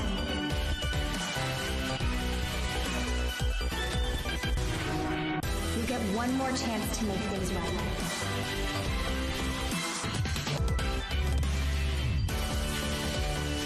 Looks very Persona light, right? Press R2 to hold hands. With so many new games featured across SGF events, you might be wondering how to plan for your summer gaming dreams. NerdWallet can help you find the smartest credit card to reward your gaming purchases at nerdwallet.com. The Epic Mega Sale is going on right now. Save up to 75% Commercial on time. top PC titles with an additional 25%. Apparently there's like an absolute assload of Capcom games on sale right now. Like a ton of them. Maneater. Be sure to claim your copy before the sale ends on June 16th. Tune into the Epic Games Store Twitch channel for our summer showcase on June 10th. It's on Steam, okay. Eastern, Humble Bundle, 11 a.m. okay. Pacific. We're taking a look at new announcements and updates from PC titles heading to the store this year and beyond.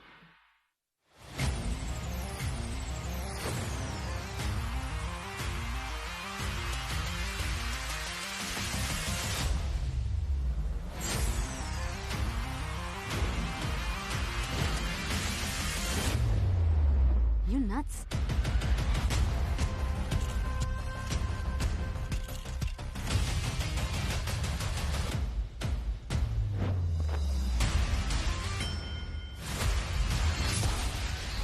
Samsung gaming app?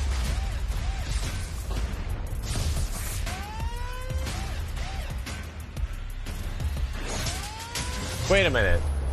You're gonna get some Samsung TV that's a console? Or is it just a streaming app?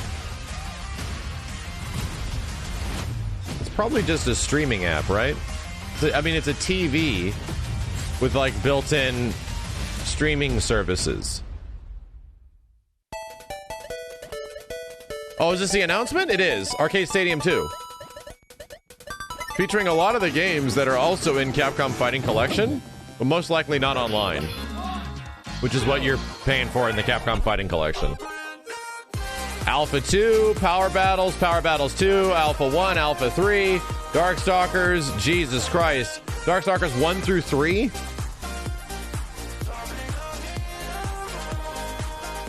Yeah. It's actually got shockingly like a lot of the games in the collection. You're gonna get hit, but they're not online, from what I understand. In Mario Strikers Battle League. In this no-holds-barred, soccer-ish sport, chaos reigns supreme. So prepare to do What's that whatever it takes perspective? to claim victory. This is the crew that made this is the same as the Canadian guys, I think. The same guys that made Punch-Out? Hi, my name is Carl, and I'm a developer on Metal Hellsinger. You know how in some games with the That's music out tomorrow? really good, you feel compelled to move and shoot to the beat? But what if you had to? In Metal, the better you are at slaying to the beat, the more intense everything gets. And we have vocal performances from legendary artists like Serge Tankian from System of a Down, so while headbanging isn't mandatory, we do recommend it. Our demo is live now on Steam, Xbox, and PlayStation platforms, so go check it out and slay to the beat.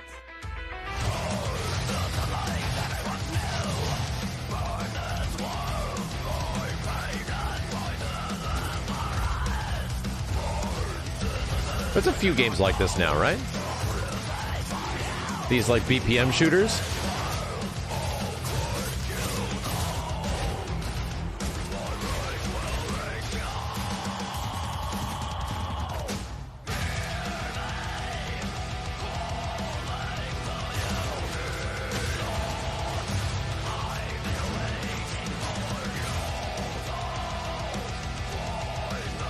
Guitar Hero Doom.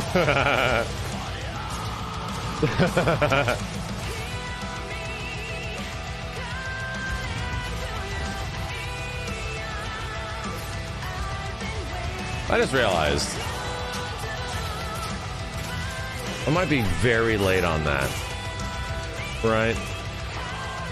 I might be actually very late on that in that situation. Hopefully not the entire VOD is muted at this point. VOD destroyed.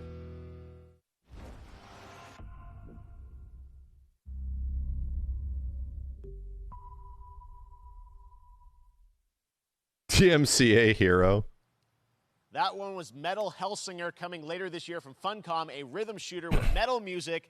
And right now, as I mentioned, a demo has launched on PC, Xbox, and PlayStation for you to play for free. Next up, a new game launches tomorrow, The Quarry from Supermassive Games. This spiritual successor to Until Dawn stars David Arquette and an all-star cast. It's getting great reviews, and this is one of those binge-worthy teen horror entertainment experiences where your every choice shapes your story and determines who lives and who dies at a camp Until in Dawn, upstate New York. Here's the first look at the launch trailer. Family is the most important thing in the world. But if your whole family, you know, like every last one of them decided to jump down the bottom of a well and they're all just hanging on the end of a rope, how can one person be expected to pull them all back out? You can't. So you pull on that rope and you're just going to fall right down to the bottom of the well with the rest of them. And what's the point of that? What? There is a lot more to this than you realize. Like what? Kidnapping, murder, cover-ups. I think the whole Hackett family is in on it. You have no idea what's going on here. Not a goddamn clue. All right, let's do this. They've made a lot of these games now, right? Since Until Dawn. 91-1. You mean 911? Who says 91-1? Goodbye, cruel world. We gotta get out. I'm gonna enjoy watching you die.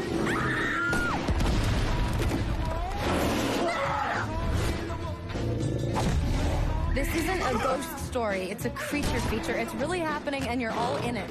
This is gonna get a little messy.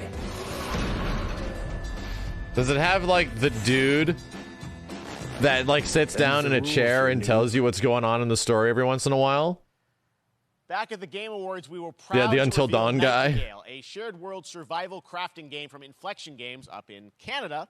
Now it's time to give you a brand new look and deeper look at the game, including its innovative Wasn't that the realm Russian card system dude that lets you from impact things like the weather Armageddon? pattern, resources, and I'm challenges feeling in this gravity, you know? realm. Isn't that Here's your guy? exclusive new look. It's the same dude, right? Yeah.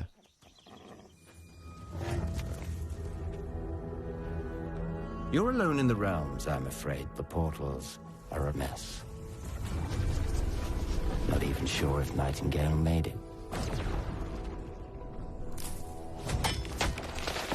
Given how fragile you humans are, Ow! I'd say that staying fed, dry, and rested should be your priority. My legs.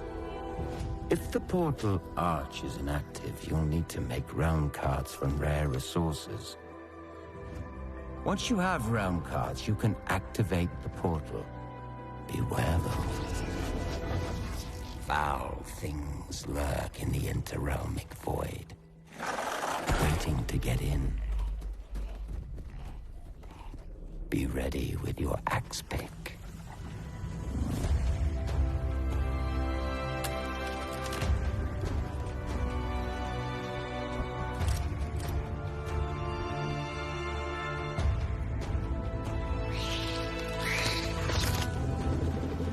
It's like chat.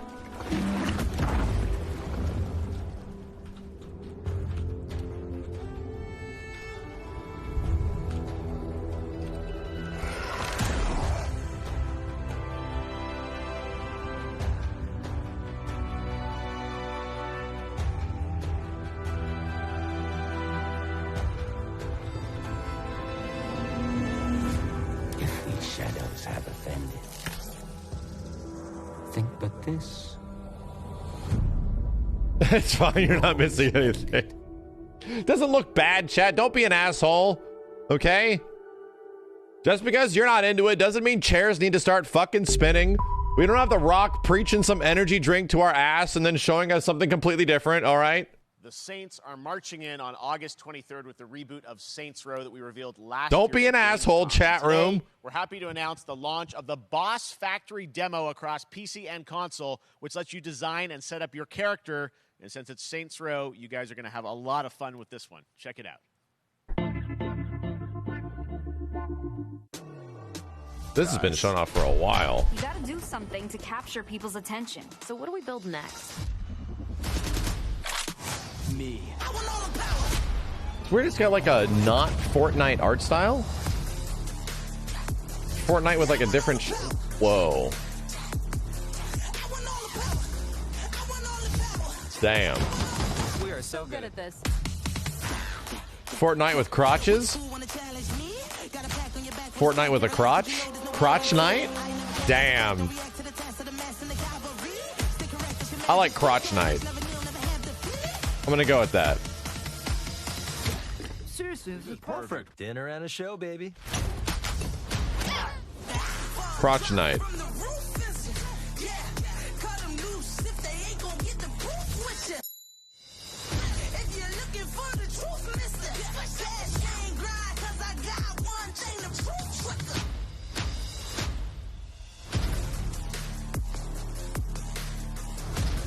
Damn, they're really going extra ham on this customization, right?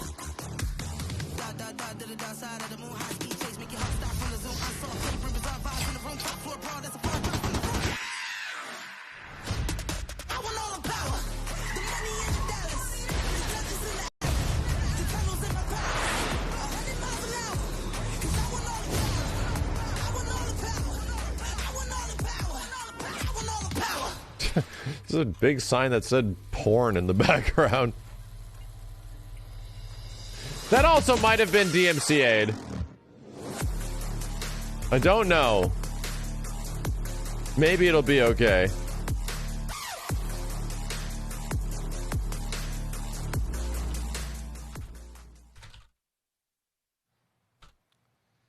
Next, we've got an exclusive first look at extended gameplay of Warhammer 40k Darktide, Fat Shark's follow-up to the critically acclaimed Vermintide series. Darktide promises intense 4-player co-op action and terrifying enemy hordes to team up against. And it's out on September 13th for PC, on Steam, and exclusively on console on Xbox. Okay. Wow, Xbox got Vermintide? Wow. Xbox yoinked that? And they always had that? That guy's huge. That's a big guy. Thanks to a bit of heretic sabotage. So you're going to restore the coolant and hopefully save the day. Get in, access the operations array, and use the cryonic rods to flush the system. Preferably before something explodes. Was that the 2020 Xbox Showcase? That is definitely something I would not have remembered.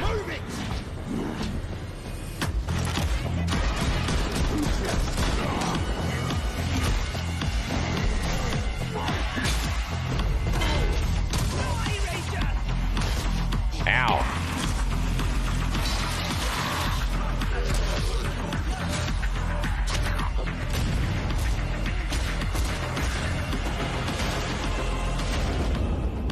Data interrogators. If all goes well, we can unlock the system, prime the rods, and send them where they're needed. There's a lot of these sort of like Hex and Ash looking games this event, right? There's been a lot of like creepy space games. There's been a lot of like everything looks like Hexen.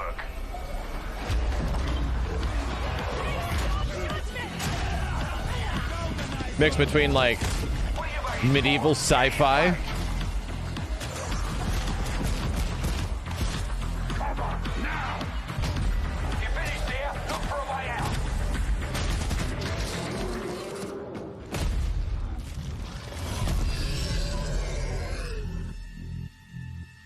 Oh, it's not Vermintide. Darktide.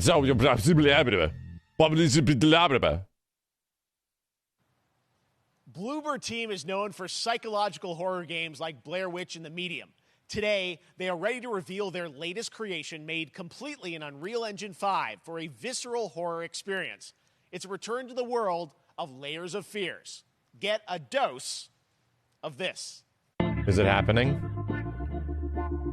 Is it happening? Someone once said insanity runs in our family. Let it run.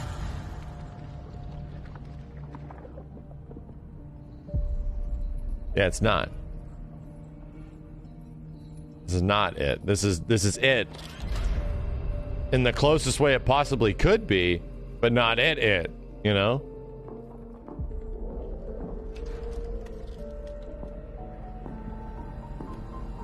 Spiritually, not physically. They say it's a tale of sadness and guilt of an artist trapped in a place beyond redemption. It's a lie. This is a story of my fear, pain, and hatred, of the horror of my loneliness. And it is mine to tell. Now I see it. All this misery, all this suffering. There was no other way. There's no other way. Shouldn't have. You really shouldn't have.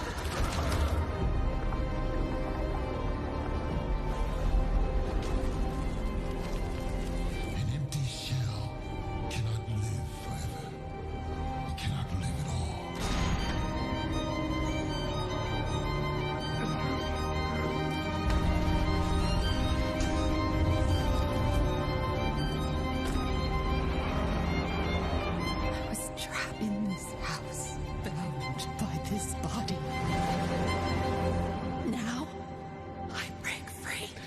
it looks visually very good, you know. I guess games being pitched as Unreal Engine 5 games is like a new thing. Where it's like, hey, we're actually This going October, forward a bit. Gotham Knights arrives. Batman is dead, and it's up to the Batman is family, dead. Fuck Batman. Red Hood and Robin. Batman's to protect dead. Gotham. Fuck To give us an Batman. exclusive new look. Let's head to Montreal to hear from executive producer. We're going to Montreal. Laura Fuck Martin. Batman. Fuck man. Bat. Hello and warm welcome from WB Games Bat. Montreal. Fuck man. I'm Fleur Marty. I'm the executive producer on Gotham Knights. Today, we are thrilled to share more with you on one of our beloved knights, Nightwing. This showcase is the first in our character Batman. series, and we're really looking forward to Man, share fuck more Bat. with you as we continue working towards our launch on October 25th. So I hope you enjoy the show. and Sorry. Stay tuned. I'm sorry. Very excited about Gotham Knights. Very excited. I didn't see anything on this game. There were some trailers and shit. I didn't see anything. I had nothing. And then this city became my home. Its people became my family. Gotham gave me everything. It deserves to feel safe. Remember seeing like a gameplay quote unquote trailer? Like, I don't know, a year or two ago?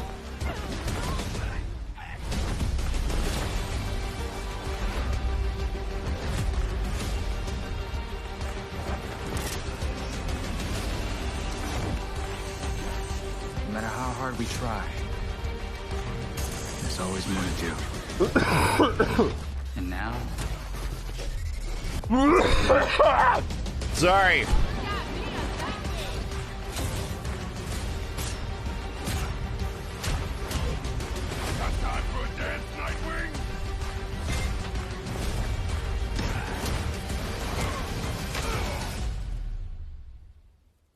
I got this, Bruce.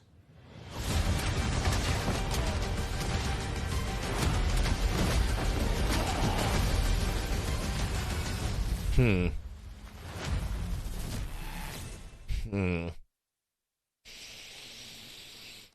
That was Gotham Knights. I don't know. And now we welcome. I don't know. Who it is? Neil Druckmann from Naughty Dog, co-president of Naughty Dog. Great to have you with us, Neil. Oh, are they It's been announcing the thing that was announced an but not eventful day announced? on the Now they're internet announcing for the thing? Naughty Dog fans, and I think we jinxed ourselves. We were joking about last night, like, watch the assets will leak, and lo and behold, that's what happened. well, the good news is there's some stuff that hasn't leaked that we have lots to share with people about all things at Naughty Dog. But first of all, it is it's a big month actually for Last of Us fans because Last of Us 1 and 2 both launched in June, and it's nearing its 2-year anniversary for Last of Us Part 2, which is hard to believe. Yeah, it's crazy. 9 years for Last of Us 1, 2 years for Last of Us Part 2, and we still hear from fans. They're still sending us letters and art, and these characters in this journey and this world mean so much to them. And it's just been kind of amazing. Like Last of Us Part 2 early this year passed a pretty big milestone. It sold over 10 million units. And that kind of support, that kind of success, we're so grateful to our fans. It has allowed us to grow as a studio, and now we can take on multiple projects, more than we've ever had at the same time. Multiple projects. Okay, very interesting. So what can Last of Us fans expect in the future from you? Thank you for asking, Jeff. Yes. So one of the things we've mentioned a while back is what started out as a multiplayer mode. Weird that this would be announced here. Ambition. They really wanted to do something beyond what we've ever done before. And not like at a Sony and we felt the way State to of Play or something. Make it a standalone title. And they've been working on it for the past 2 years. Ambition has grown. Sorry about the big open mouth yawn. Fully unveil it. We're gonna look a little bit and just give you like an update. I did. That was unintentional. What can you tell I'm us sorry. about this new standalone multiplayer game? Yeah, so we have a concept art that we want to show. But what I can tell you is that this game is big.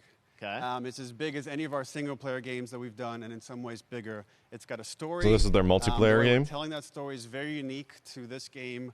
It's got a brand new cast of characters. It takes place at another place, another part of the United States. It's like a city might be somewhat familiar, some people. I'm sure our fans have already figured it out. God damn, look at it taking place in it's Florida. And it's being headed by Vinith Agarwal, Anthony Newman, and Joe Pantnati, all veterans of Uncharted and Last of Us. And you're going to see a lot more of this game come next year. Next year. So I wait till next year to hear more about that one. Okay. Well, very exciting that this has evolved, and I mean that concept art looks incredible. Sorry, I can't wait to Steve. see Naughty Dog storytelling fused with multiplayer live game. It's something special. We can't wait to show it either. Okay, well, that's not all. We also have something that I've been reading about on the internet every day, it feels like. Up in Calgary, they're filming the Last of Us show for HBO, right? Yeah, so for the past year, we've teamed up with Craig Mazin of Chernobyl fame and HBO to adapt The Last of Us into a TV show. They've been filming, and it's pretty incredible. The stuff I'm getting back, when we're looking at back at Naughty Dog, we can't help but feel emotional because not only is it so good and the quality is so high, it's so authentic to what we've made in the game. I just can't. I couldn't be proud of, like, again, Craig and that whole crew and everybody that's up there. And their last day of filming is tomorrow. So the entire series, last day of filming is tomorrow. Last day of filming is tomorrow. Craig is up there right now, kind of wrapping it all up. So it's pretty close. It's closer than you might think. And you actually got to direct one of the episodes? Yes, I think that really speaks to the kind of collaboration and trust that exists between Naughty Dog and HBO. They invited me to direct one of the episodes. I think we have an image from the episode I actually directed. Ooh, okay. So we could first look. Let's take. So you could see this is a certain museum that players might know from the game. And I really have to talk about Pedro Pascal and Bella Ramsey, and not only directing them but seeing them do all the other episodes. They've thrown themselves at these roles for a whole year. Watching the nuance that they bring to these characters, their relationship on and off camera, I couldn't help but think about Troy Baker and Ashley Johnson. It felt so similar to the chemistry those two actors had when we made the game. And it really feels like this is going to be something special. And I will say this will be the most authentic video game adaptation yet. Well, I mean, that first image that they put out, it feels like the video game. Everything that I've seen, both public and other stuff, makes it feel sort of super legitimate, as you said, and that's awesome to see Joel and Ellie from the front side now for the first time. So we'll see more of that next year. That's coming as well, right? Serious? You'll hear about it very soon. That's okay. All I'll say right now. All right. Well, Last of Us HBO, very, very exciting. And I hear you actually have a couple actors from the show who are going to join us here. We happen to have a couple actors here that are part of the show. We should bring them up. Okay, come on up.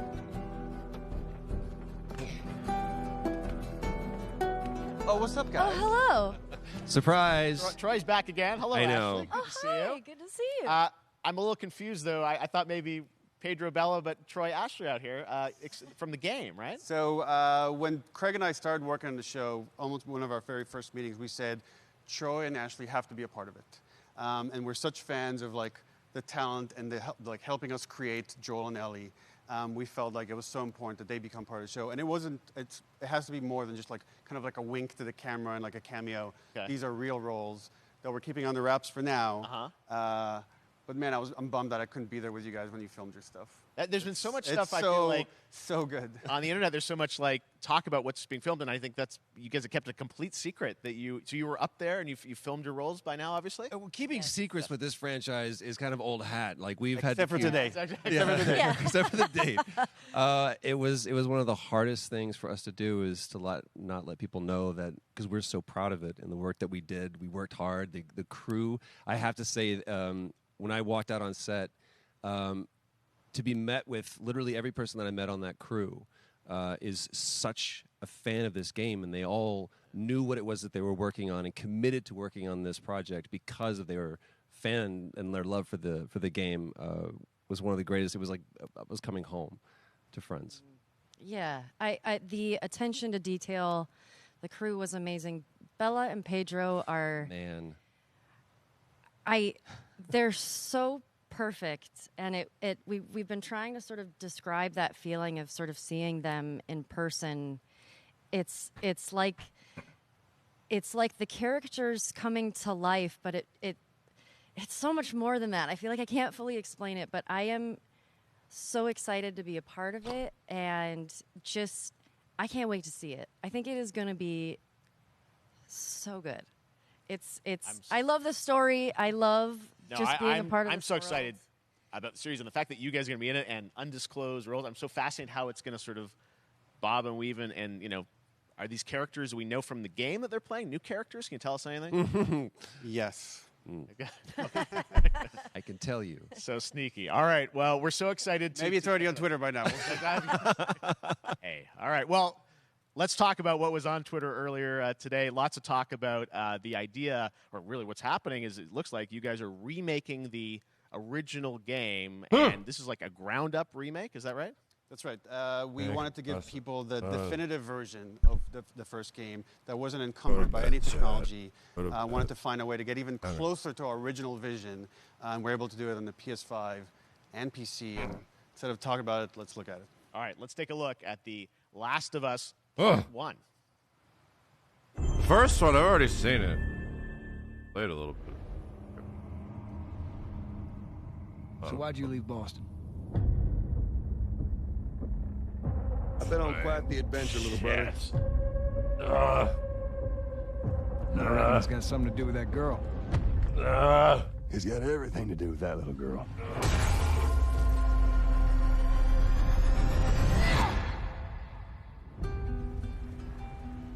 Oh, it looks like Last of Us. I'm shocked.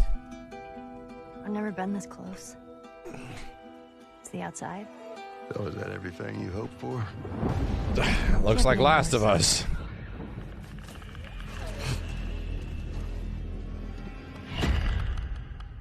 Can it? Once upon a time, I had somebody that I cared about. And in this world, that's good for one thing. Getting you killed. I can take care of myself. How many close calls have we had? If I get into trouble down there, you make every shot. I wonder. I got this. No, I don't want to cause any drama. I've had some practice. I'm not causing any drama. And say it.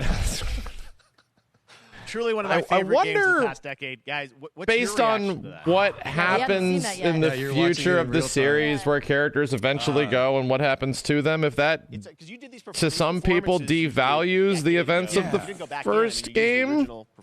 Yeah, actually, we came up with A a process where we could take the little original bit. animation that we did for the faces. I'm just wondering. and kind of like retarget it on these new rigs that have Does a it lot more retroactively, fidelity. like- And then the animators went back and We're seeing studied. side by sides here just how much it has changed. That you went and you redid the models and rebuilt everything. Everything was rebuilt from the ground up. It does look same better. Art director, re-art directed the whole All right, it does look better, but damn, I think it's more of a testament to how great good thing about Last of these Us faces is Remastered that, actually already they're looked. closer to the original performance. All the animators went and studied those videos and got it closer Right? to Like that was already a very much a good looking game. and that's just like one of the things we could talk about. Like, It looks really good, AI, and it the runs really combat good. Is redone.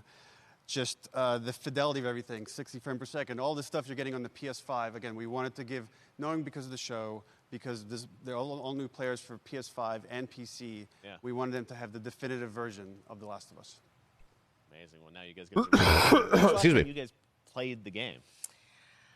I actually played it again just to refresh my memory The show? before working on the show. I was just a glutton for punishment, and I went straight from playing never part played one straight into part two.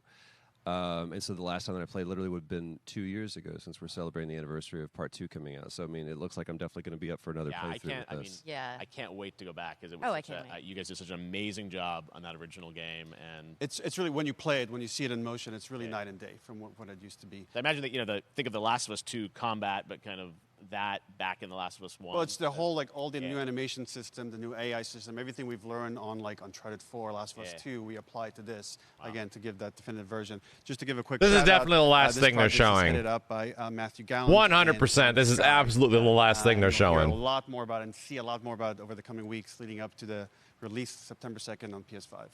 All right. And shortly thereafter on PC. We will look forward to it. Neil, you've talked a lot about games. Interesting that there's like even a direct reference to the fact that there's a Making PC games, version soon I haven't after. given up my day job. It's a little early to talk about it. Maybe if someone in PlayStation wants to leak it, then we can talk about it now. Otherwise, we'll save it. But you do have a new project. Do have a new project, but we'll save it for another Summer Game Fest. Okay. Okay. Well, we'll see. We'll try and save it. All right. Troy, Ashley, Neil, thank you so They're much. making new Crash Bandicoot. This is gonna be gritty and realistic, and Crash is gonna kill his brother or some shit, and talk about how sad that is. All right, well, that is going to do it. Thanks to Naughty Dog and PlayStation for that very special look at The Last of Us and the entire franchise and where things are going. Very, very excited about that. All right, Summer Game Fest continues over the next few days. Coming up right now. That was definitely it. Stream is Day of the Devs with I Am 8-Bit and Double Fine, including an exclusive new look at the planet of Lana. And then the Devolver Digital Showcase. Tomorrow, we've got Netflix Geeked Week, which I'll be co-hosting, and the Tribeca Games Showcase streaming, along with the Epic Games Store Showcase. And then finally, Sunday, it's the Xbox and Bethesda Game Showcase. You can stream them all at summergamefest.com. It was an okay me, show. I'll see you again in August when we are It was very front-loaded, at least for me. For Gamescom Opening Night Live on August 23rd. It was an okay show. I mean, Last of Us isn't something that I'm super into, but that game will do very well, and a lot of people are going to be... Steve's going to be flipping his... Actually, I don't know if Steve's going to be flipping his shit. I think Steve just likes Last of Us multiplayer, you know? To bring the gaming community together. It was okay. Thanks for being a part of Summer Game Fest. There has been worse E3s. We'll see you soon. Right? There has definitely been worse complete E3s in the past. So I gotta give a bit of credit. It wasn't that bad, right? It wasn't super bad. We can take us out of sub mode now. Happy birthday to you. Happy birthday to you. Happy birthday, Day of the Devs. Day of the Devs. What? You don't know what Day of the Devs is? Day of the Devs is the greatest and definitely the oldest independent games festival that exists. It was started over 10 years ago by Double Fine Productions and I Am 8-Bit to celebrate the best independent games out there and bring them to you, the fans. We wanted to bring developers and players together to get together, play games, and have a great time. It used to be a physical event only in San Francisco, but now it has gone digital so the whole world can enjoy it. And we're really excited this year to be part of Summer Game Fest. So sit back, relax, put on your party hats.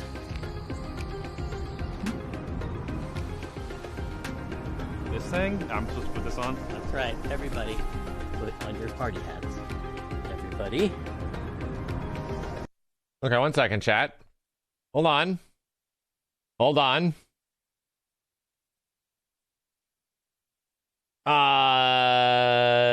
on. I need to find the extra mega thick. Let's look at Street Fighter's Twitter. Street Fighter's Twitter is saying, what about Guile? More information can be found about Guile. Bam. All right. Here's the Guile deets. And wow. The fact that this dude has a blonde goatee and seemingly like an Air Force jumpsuit, I don't know if I love it. He has eyebrows. What? They gave, you know what? I don't know if I'm on board Street Fighter 6. You guys chose to finally give Guile eyebrows. I think that is a huge betrayal of the character, to be honest. I mean, this motherfucker is jacked. Like, look at this dude. Okay. Guile succeeded in dismantling Shadaloo and avenged his friend Charlie Nash. Although he enjoys living the family man life, a new mission now awaits. Guile's move in Street Fighter 6 combines his signature moves with fresh additions. He is one powerhouse of a character who retains his ability to keep opponents at distance. Splatters of green and yellow paint cover the stage when Guile utilizes the drive system, hearkening to the colors of his classic look. Damn, dude, this stage, boy. Damn, boy, this stage, boy. This is great. I mean, it's crazy how many like Air Force carrier stages they're like helicarrier stages there have been. Damn, boy. Top Gun's hot right now, yeah. The box broke. That's interesting. This is definitely just a Street Fighter 2 remake because like the girl and the guy are here and everything, you know? Just some more characters in the background. The effects look fucking great.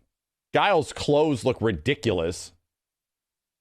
Guile's Sonic Boom and Somersault Kick are set to make their triumphant return. What would Guile be without them? Sonic Boom is Guile's main projectile. Travels across the stage with somersault kick as an instant upward move that can protect from airborne attacks. Okay. Guile's Sonic Blade from Street Fighter V returns as a special move rather than a V-skill. Shocking! The way it always should have been. And sees him placing a stationary aerial slash in front of him. Sonic Blade can be turned into a 2-hit projectile combined with Sonic Boom. Cool. Damn, look at Ryu getting kicked in the goddamn chest. Ryu, you just got kicked in your chest. Look at the raw emotion. I'm gonna kick this bitch in the chest with my Timbs. Look at this shot, man. Sometimes this game in screenshot form definitely does some shit to me. Let's go over 3 of Guile's super arts, which reflect his journey as one of the most well-known world warriors. Sonic Hurricane, which is... Ooh, they're actually describing how the stocks work. Introduced in Alpha 3, Guile fires a massive aerial slash directly ahead. If used with a heavy punch, the aerial slash fires diagonally upwards as a good anti-air. What? An extremely versatile move that can be used in combos or to counter projectiles or a way to turn the tables when being pressured. Damn, what is with this shot? This one looks a little weird to me. Damn, Guile. He's actually got his own, like, sort of unique art style thing going on. I don't know if I love his face here. It's a weird shot. Oh, so wait a minute. It's not 2 level 1s and a level 3. It's a level 1, a level 2, and a level 3.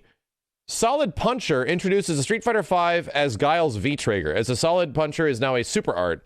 Guile envelops his arm with both aerial slashes, enables use of Sonic Break, where a flurry of small Sonic Boom projectiles can be unleashed by simply pressing the punch buttons. So this is essentially Guile has an install super. They gave Guile an install super. And then the huge cinematic level 3. Jeez, dude. This looks great. Holy shit. This looks great. Crossfire Somersault. A brand new super art. Guile puffs his chest and fires a massive aerial slash that launches the opponent into the air before following up with a brutal somersault. That looked great in the trailer. That's it for now with the coverage of Guile, who remains a Chad. Wow, Capcom. We'll be back with more character reveals and more on the World Tour and Battle Hub in the months to come. Stay tuned. Street Fighter 6 is scheduled for landing in 2023, yada, yada, yada. For months to come?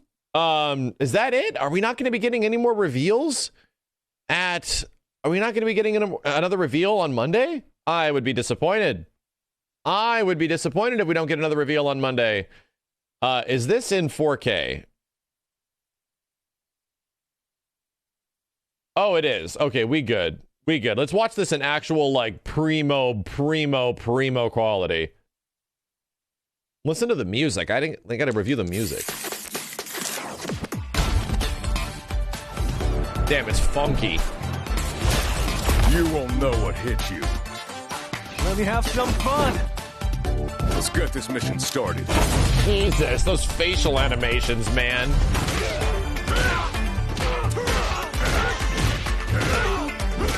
So it has the number one, it has the trailer slowdown that is not present in the regular gameplay. Once again, the character trailers are shot a bit differently than regular gameplay stuff. But holy shit, man. Oh, what is this bonkers shit? What? You could do sweep into target combo? Into launch? What the hell? This will be a good fight. Got you in my sights. God damn! God damn, Guile! Holy shit! Got you in my sights. I just like seeing him talk. I don't know what the hell. I just like seeing this dude talk. Holy fucking shit. Oh, dude. Guile is like jam-packed, either full of target combos or links. We don't know how the game technically works yet, right? We don't know. They really do look like target combos, but, Jesus Christ, this looks ridiculous. Oh, so they finally showed it. Okay, we have not seen this in motion yet, the dash cancel from a normal, right? This is the one, this is the most expensive drive mechanic. This one costs 3 bars. Zip. Look how quick that shit is, dude. Look how quick that shit is. So here's the crazy part. When you drive cancel, when you do the drive dash right out of a parry, it looked to be just as fast when Ryu did it in the previous trailer. I'm just imagining that shit in neutral, right? Where you do like a fake out parry and then run forward, and that shit comes out in like what, like 10, 12 frames or something like that? That dude is running in. Because if you cancel it from a normal like this is really expensive here. This costs like 3 bars, right? So you can do 2 of these in a combo if you wanted. God damn, dude, this shot? Holy shit, this shot. Oh my god. Oh my god. All right, I'm sold on Guile's new look. I'm sold. Yeah, I was sort of like, I was going to say I wasn't feeling it, right? And I was actually a little bit, I don't know, man. I don't know. I don't know if I'm feeling it with his like blonde goatee and shit like that. I don't know if I'm feeling it. But holy hell, dude. Yeah, this got me. This got me a little bit.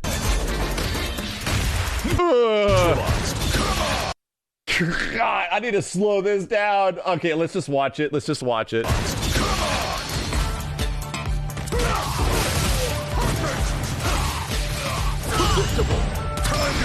Dude, this shit went into perfect parries. Okay, the graphical fidelity. This trailer feels like, damn, Guile's whole ass chest. This trailer feels a bit more current, right? This trailer feels like it's a bit more from like a more recent build than some of the previous stuff. Jesus. Jesus Christ. It looks way better, in my opinion, than some of the previous trailers did. Like, way better. All this stuff. And he's got the crazy graffiti effect, too. I'm just on another level. Oh, my God. Damn, man. Holy shit. This shit. Okay. All right. Jesus. They did an overhaul on this dude. They went ham. They went clearly ham on Guile. This leaves me hope that Ken might not be a complete weird piece of shit, right? It leaves me hope that maybe Ken is not a complete weird piece of shit.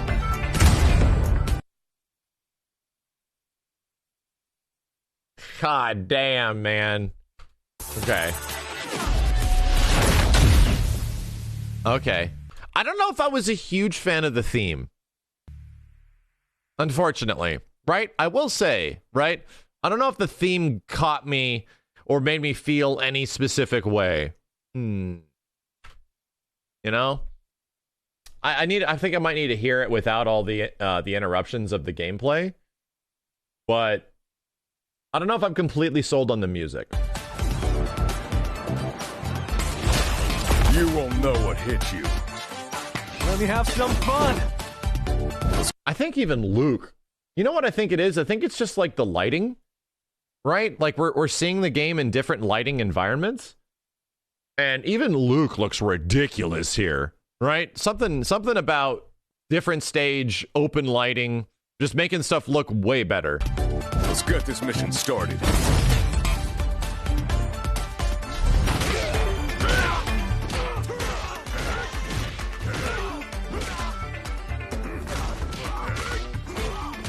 Dude, I need to... Okay, hang on a second. For all this gameplay shit, I need to do this. I wish they didn't have the motion blur enabled for this stuff. Playback speed. Let's do this, and let's do this, because I just need to see this shit in slow-ass motion. Even slower. Make it slower. Okay.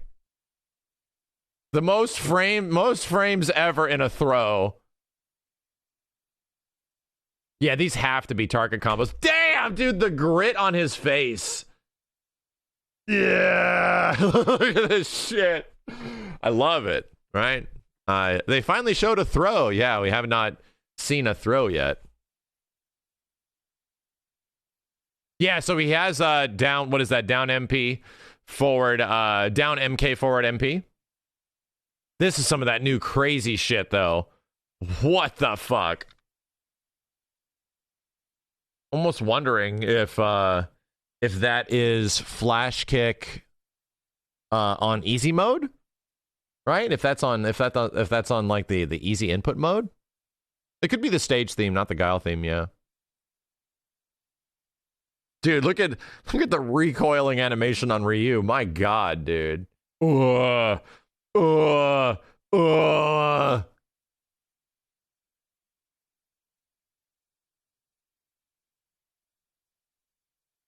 Yeah, that shit looks awesome.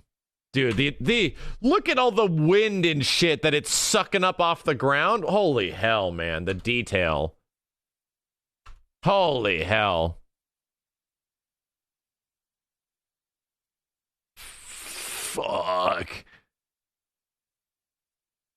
This actually looks like a Link, right? I think this is some of the first. It is. Okay. So this is some of the first kind of idea that we could pull about the combos in the game.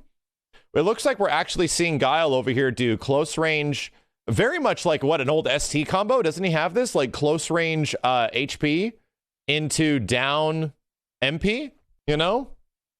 So he does like a drive cancel after stand HK, drive cancel, stand HP, Link into down MP, right?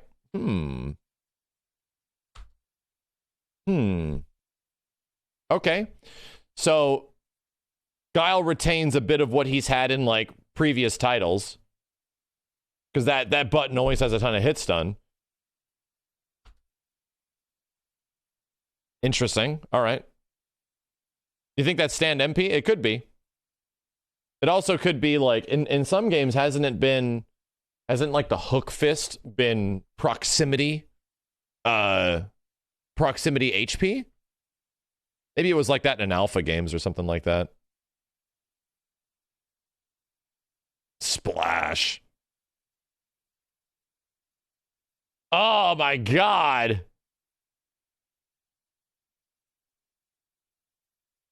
Oh, dude. Holy shit, dude. That like he's about to do a rep or something like that. The fact that he like breathed out, that's really cool.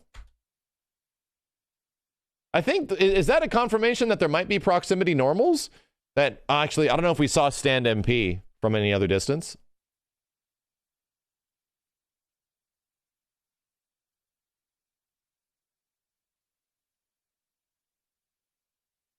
Good Lord, dude, these effects look great. I was really worried about this game not having color, right? Was really worried about this game potentially being super desaturated, like that first Chris Redfield, by the way, like that first trailer teaser, but doesn't look like it.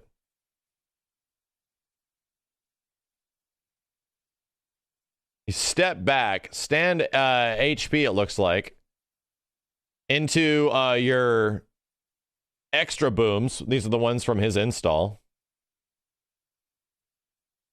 He's going to have a very similar game plan to Street Fighter V, it looks like. But it really depends on how the parry works, which we're literally seeing right now. How you can just soak up all of those, maybe? God damn. So Guile gets like a different style. He gets like this newsprint, right? This like newsprint ink effect all over his body.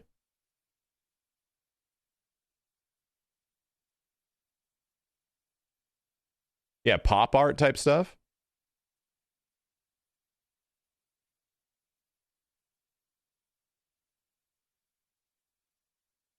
Damn.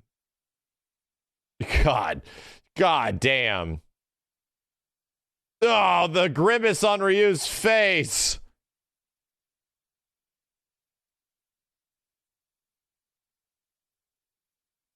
Well, that's one hell of a shot, right?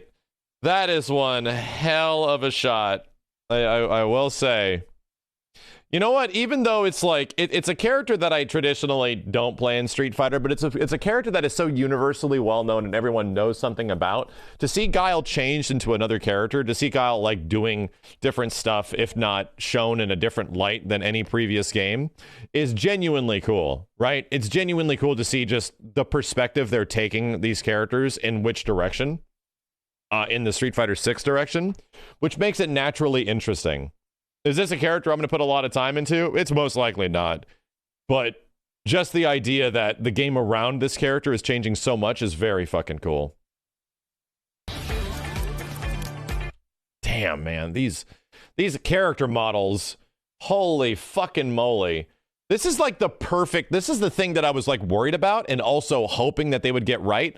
The perfect in-between of like hyper-realistic, but still stylized. Not exactly going in the DMC5 / Resident Evil 2 remake direction. We're going to take our characters and make them look as realistic as possible. Almost like a Final Fantasy VII remake in a different style, right? Where they're like, okay, we're just going to take our characters that essentially are cartoons, right? Cartoon characters, but give them the most realistic looking elements to them.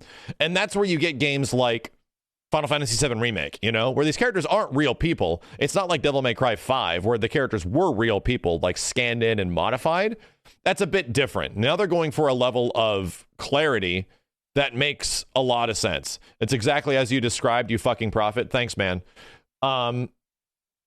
It's good, right? They could have gone in a much different angle and scanned people's faces in, but people don't look like that. People don't look like Ryu. People don't look like the way these characters look. Like, they are absolutely still cartoon characters with a level of fidelity that is like through the roof. I'm just on another level. Jesus, man. Jesus. I mean, and yes, it is in-game visuals. There's some clipping here. It is early. He's got big ass fingers. Wow, man. I think this trailer might arguably be one of the best trailers for the game so far that shows off how good the visuals can look. And that's because it's on a different stage. We're on a very brightly lit, pretty stage that gives a lot of highlight to how nutty the visuals of the end game are going to look. God damn, man. Yeah, the KOF 14 stage, I mean, I hate to break it to you, but Marvel 3 did it before any of them. Really pretty, right? Super friggin' pretty. You got a friend that totally looks like this guy? You saying they scanned your friend? Is that what they did? They scanned your friend? Shit. Guile's trying to convince Luke to put some damn shoes on. Well, that looked nuts. Did I miss anything else, chat? Is there anything else that was severe? Is there anything else that was severe that was announced or shown?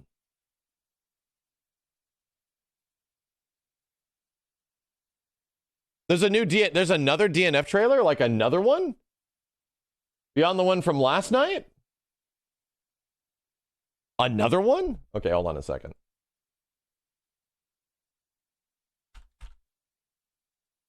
Swiftmaster. Oh, if you mean Swiftmaster, no, we watched that last night. We absolutely watched that last night. We are familiar with the situation. Why is everybody sending me tweets of me sleeping on stream? Stop it. Yeah, I don't see anything else. There will be a new trailer tomorrow. A new trailer for DNF or Street Fighter?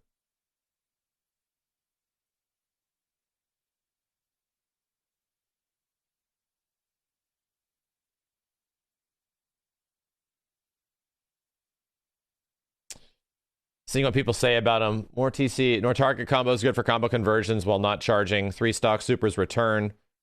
Somersault, more versatility than traditional 3-level power levels. This is from Valle. No sign of crush counter after Guile blocked Luke's DP. Yeah, well, we already kind of came to the conclusion that crush counters are gone, right? There's a counter hit, but crush counters are gone. Let's actually go to the website really fast. Hang on.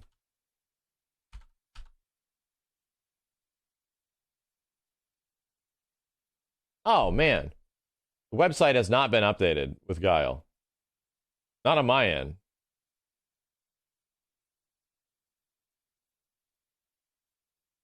Yeah, the Guile trailer isn't even on the website yet. Get off the website! Let me see if there's anything else that we got to exhaust before. I got some stuff I got to record. I got some things I got to do today. So I'm trying to make sure I cover it all before I leave you guys for a while. And I also got to test some capture.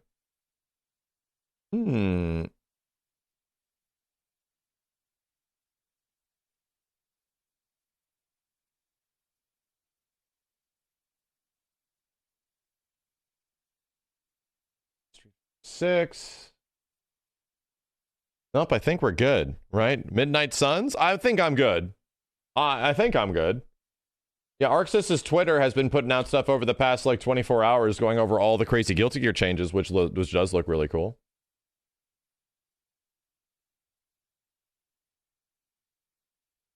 Oh.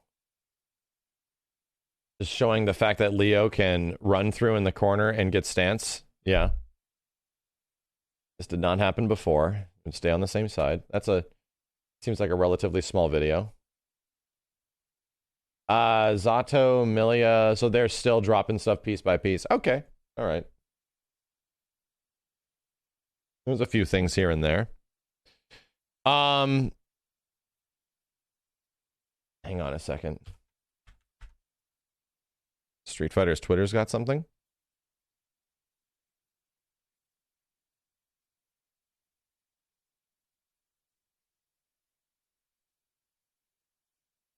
No, yeah, everything on the Street Fighter Twitter is the same stuff that we just checked out.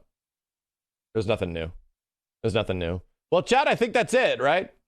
I think we've actually relatively covered everything as of right now.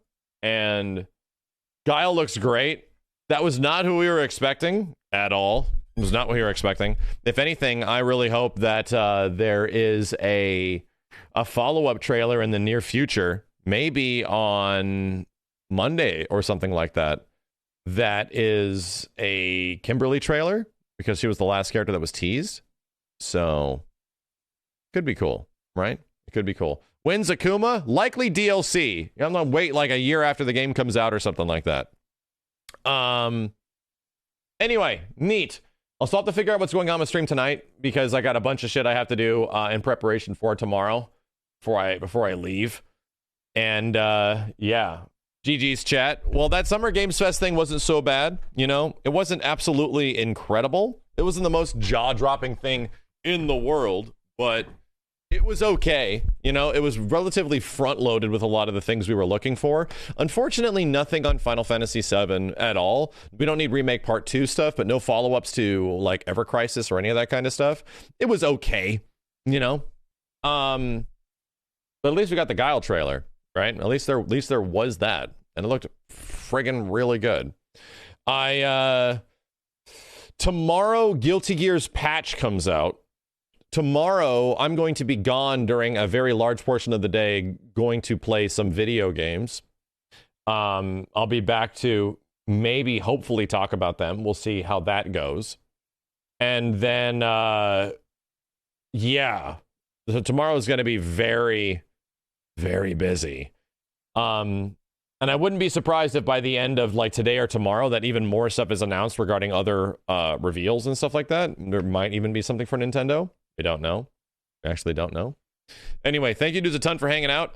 Very much appreciate it. This isn't the last not E3 event. This is going to be the second to last. The next one is going to be at Sunday, and that's for Microsoft. And Microsoft's event is hopefully going to have some interesting stuff. And then the big one for us is obviously Capcom on Monday. So stay tuned for Capcom on Monday. That's essentially just confirmation of a lot of the stuff we've been looking forward to. They've confirmed Exoprimal. They've confirmed Resident Evil 4 Remake. They have not confirmed Street Fighter 6 yet. I hope they do. And they've also confirmed some big Sunbreak stuff. So Should be nice. We got a busy ass few days ahead of us, chat. It's about to get friggin' ridiculous. Anyway, thank you dudes a ton. Appreciate everybody that put in gift subs on the otherwise. One chubby bunny, thanks for the $10 to say Capcom is about to say that Guile weighs 190 pounds. Yeah, they are. He's 5'5", weighs 190, right? Yeah, that's it. Did I miss anybody else in here? Thank you everybody that subbed and gift subbed during the stream. I very much appreciate it, guys. We were trying to keep things as kosher as possible with the event, so I very much appreciate it. And for Attainment, thanks for the 1,200 bits. Based on that Guile trailer, I just saw Top Gun Maverick, and now I'm wondering if Guile's general design was also inspired by Val Kilmer's Iceman. You know, I don't think that that's an impossibility, even with the original Street Fighter. You know what I mean? Rex Bill, thanks for the 5 gift subs earlier, dude. And 777s from Hollow King. Any announcements you're looking forward to? There was only a few. We didn't have any really high hopes, and I don't think we even had any gift sub bets take place. You know what that means, chat? Damn. Another 6 months of not knowing what NRS is working on. Another 6 months of us not knowing what the hell those guys have been cooking up. We're not going to be getting any NRS announcements from this point until Game Awards. We're going to have to wait all the way till Game Awards to potentially get what they're getting. And here's the crazy thing. If it is at Game Awards, not at EVO, EVO's way too small for announcements like that. For a brand new WB game, EVO's way too small of an event to announce a brand new, like, big budget fighting game. Way too small. Xbox show, highly unlikely, right? Highly unlikely it'd be at an Xbox show. If anything, it'll most likely follow suit with exactly what happened with Mortal Kombat 11 at this point, and it'll be shown at MK11. It'll be shown at the Game Awards at the end of this year, whatever the hell it is, and then it'll most likely come out April of the following year. I'm just making a bet, right? I'm just making a bet that they're going to follow literally in suit with the previous release, which would be really crazy. That next year, around the first half of next year, we could potentially have a new Street Fighter game and a new NRS game. It could be a new Mortal Kombat or whatever. Could be fucking crazy. Anyway, Clumbums, Drunkytron, appreciate the 5 gift subs. Thank you, dudes. We'll be back as soon as possible. I'll let you guys know on Twitter. Have a good one, dudes. I'm still tired. I'll see you next time. Peace.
Welcome back to the stage of history.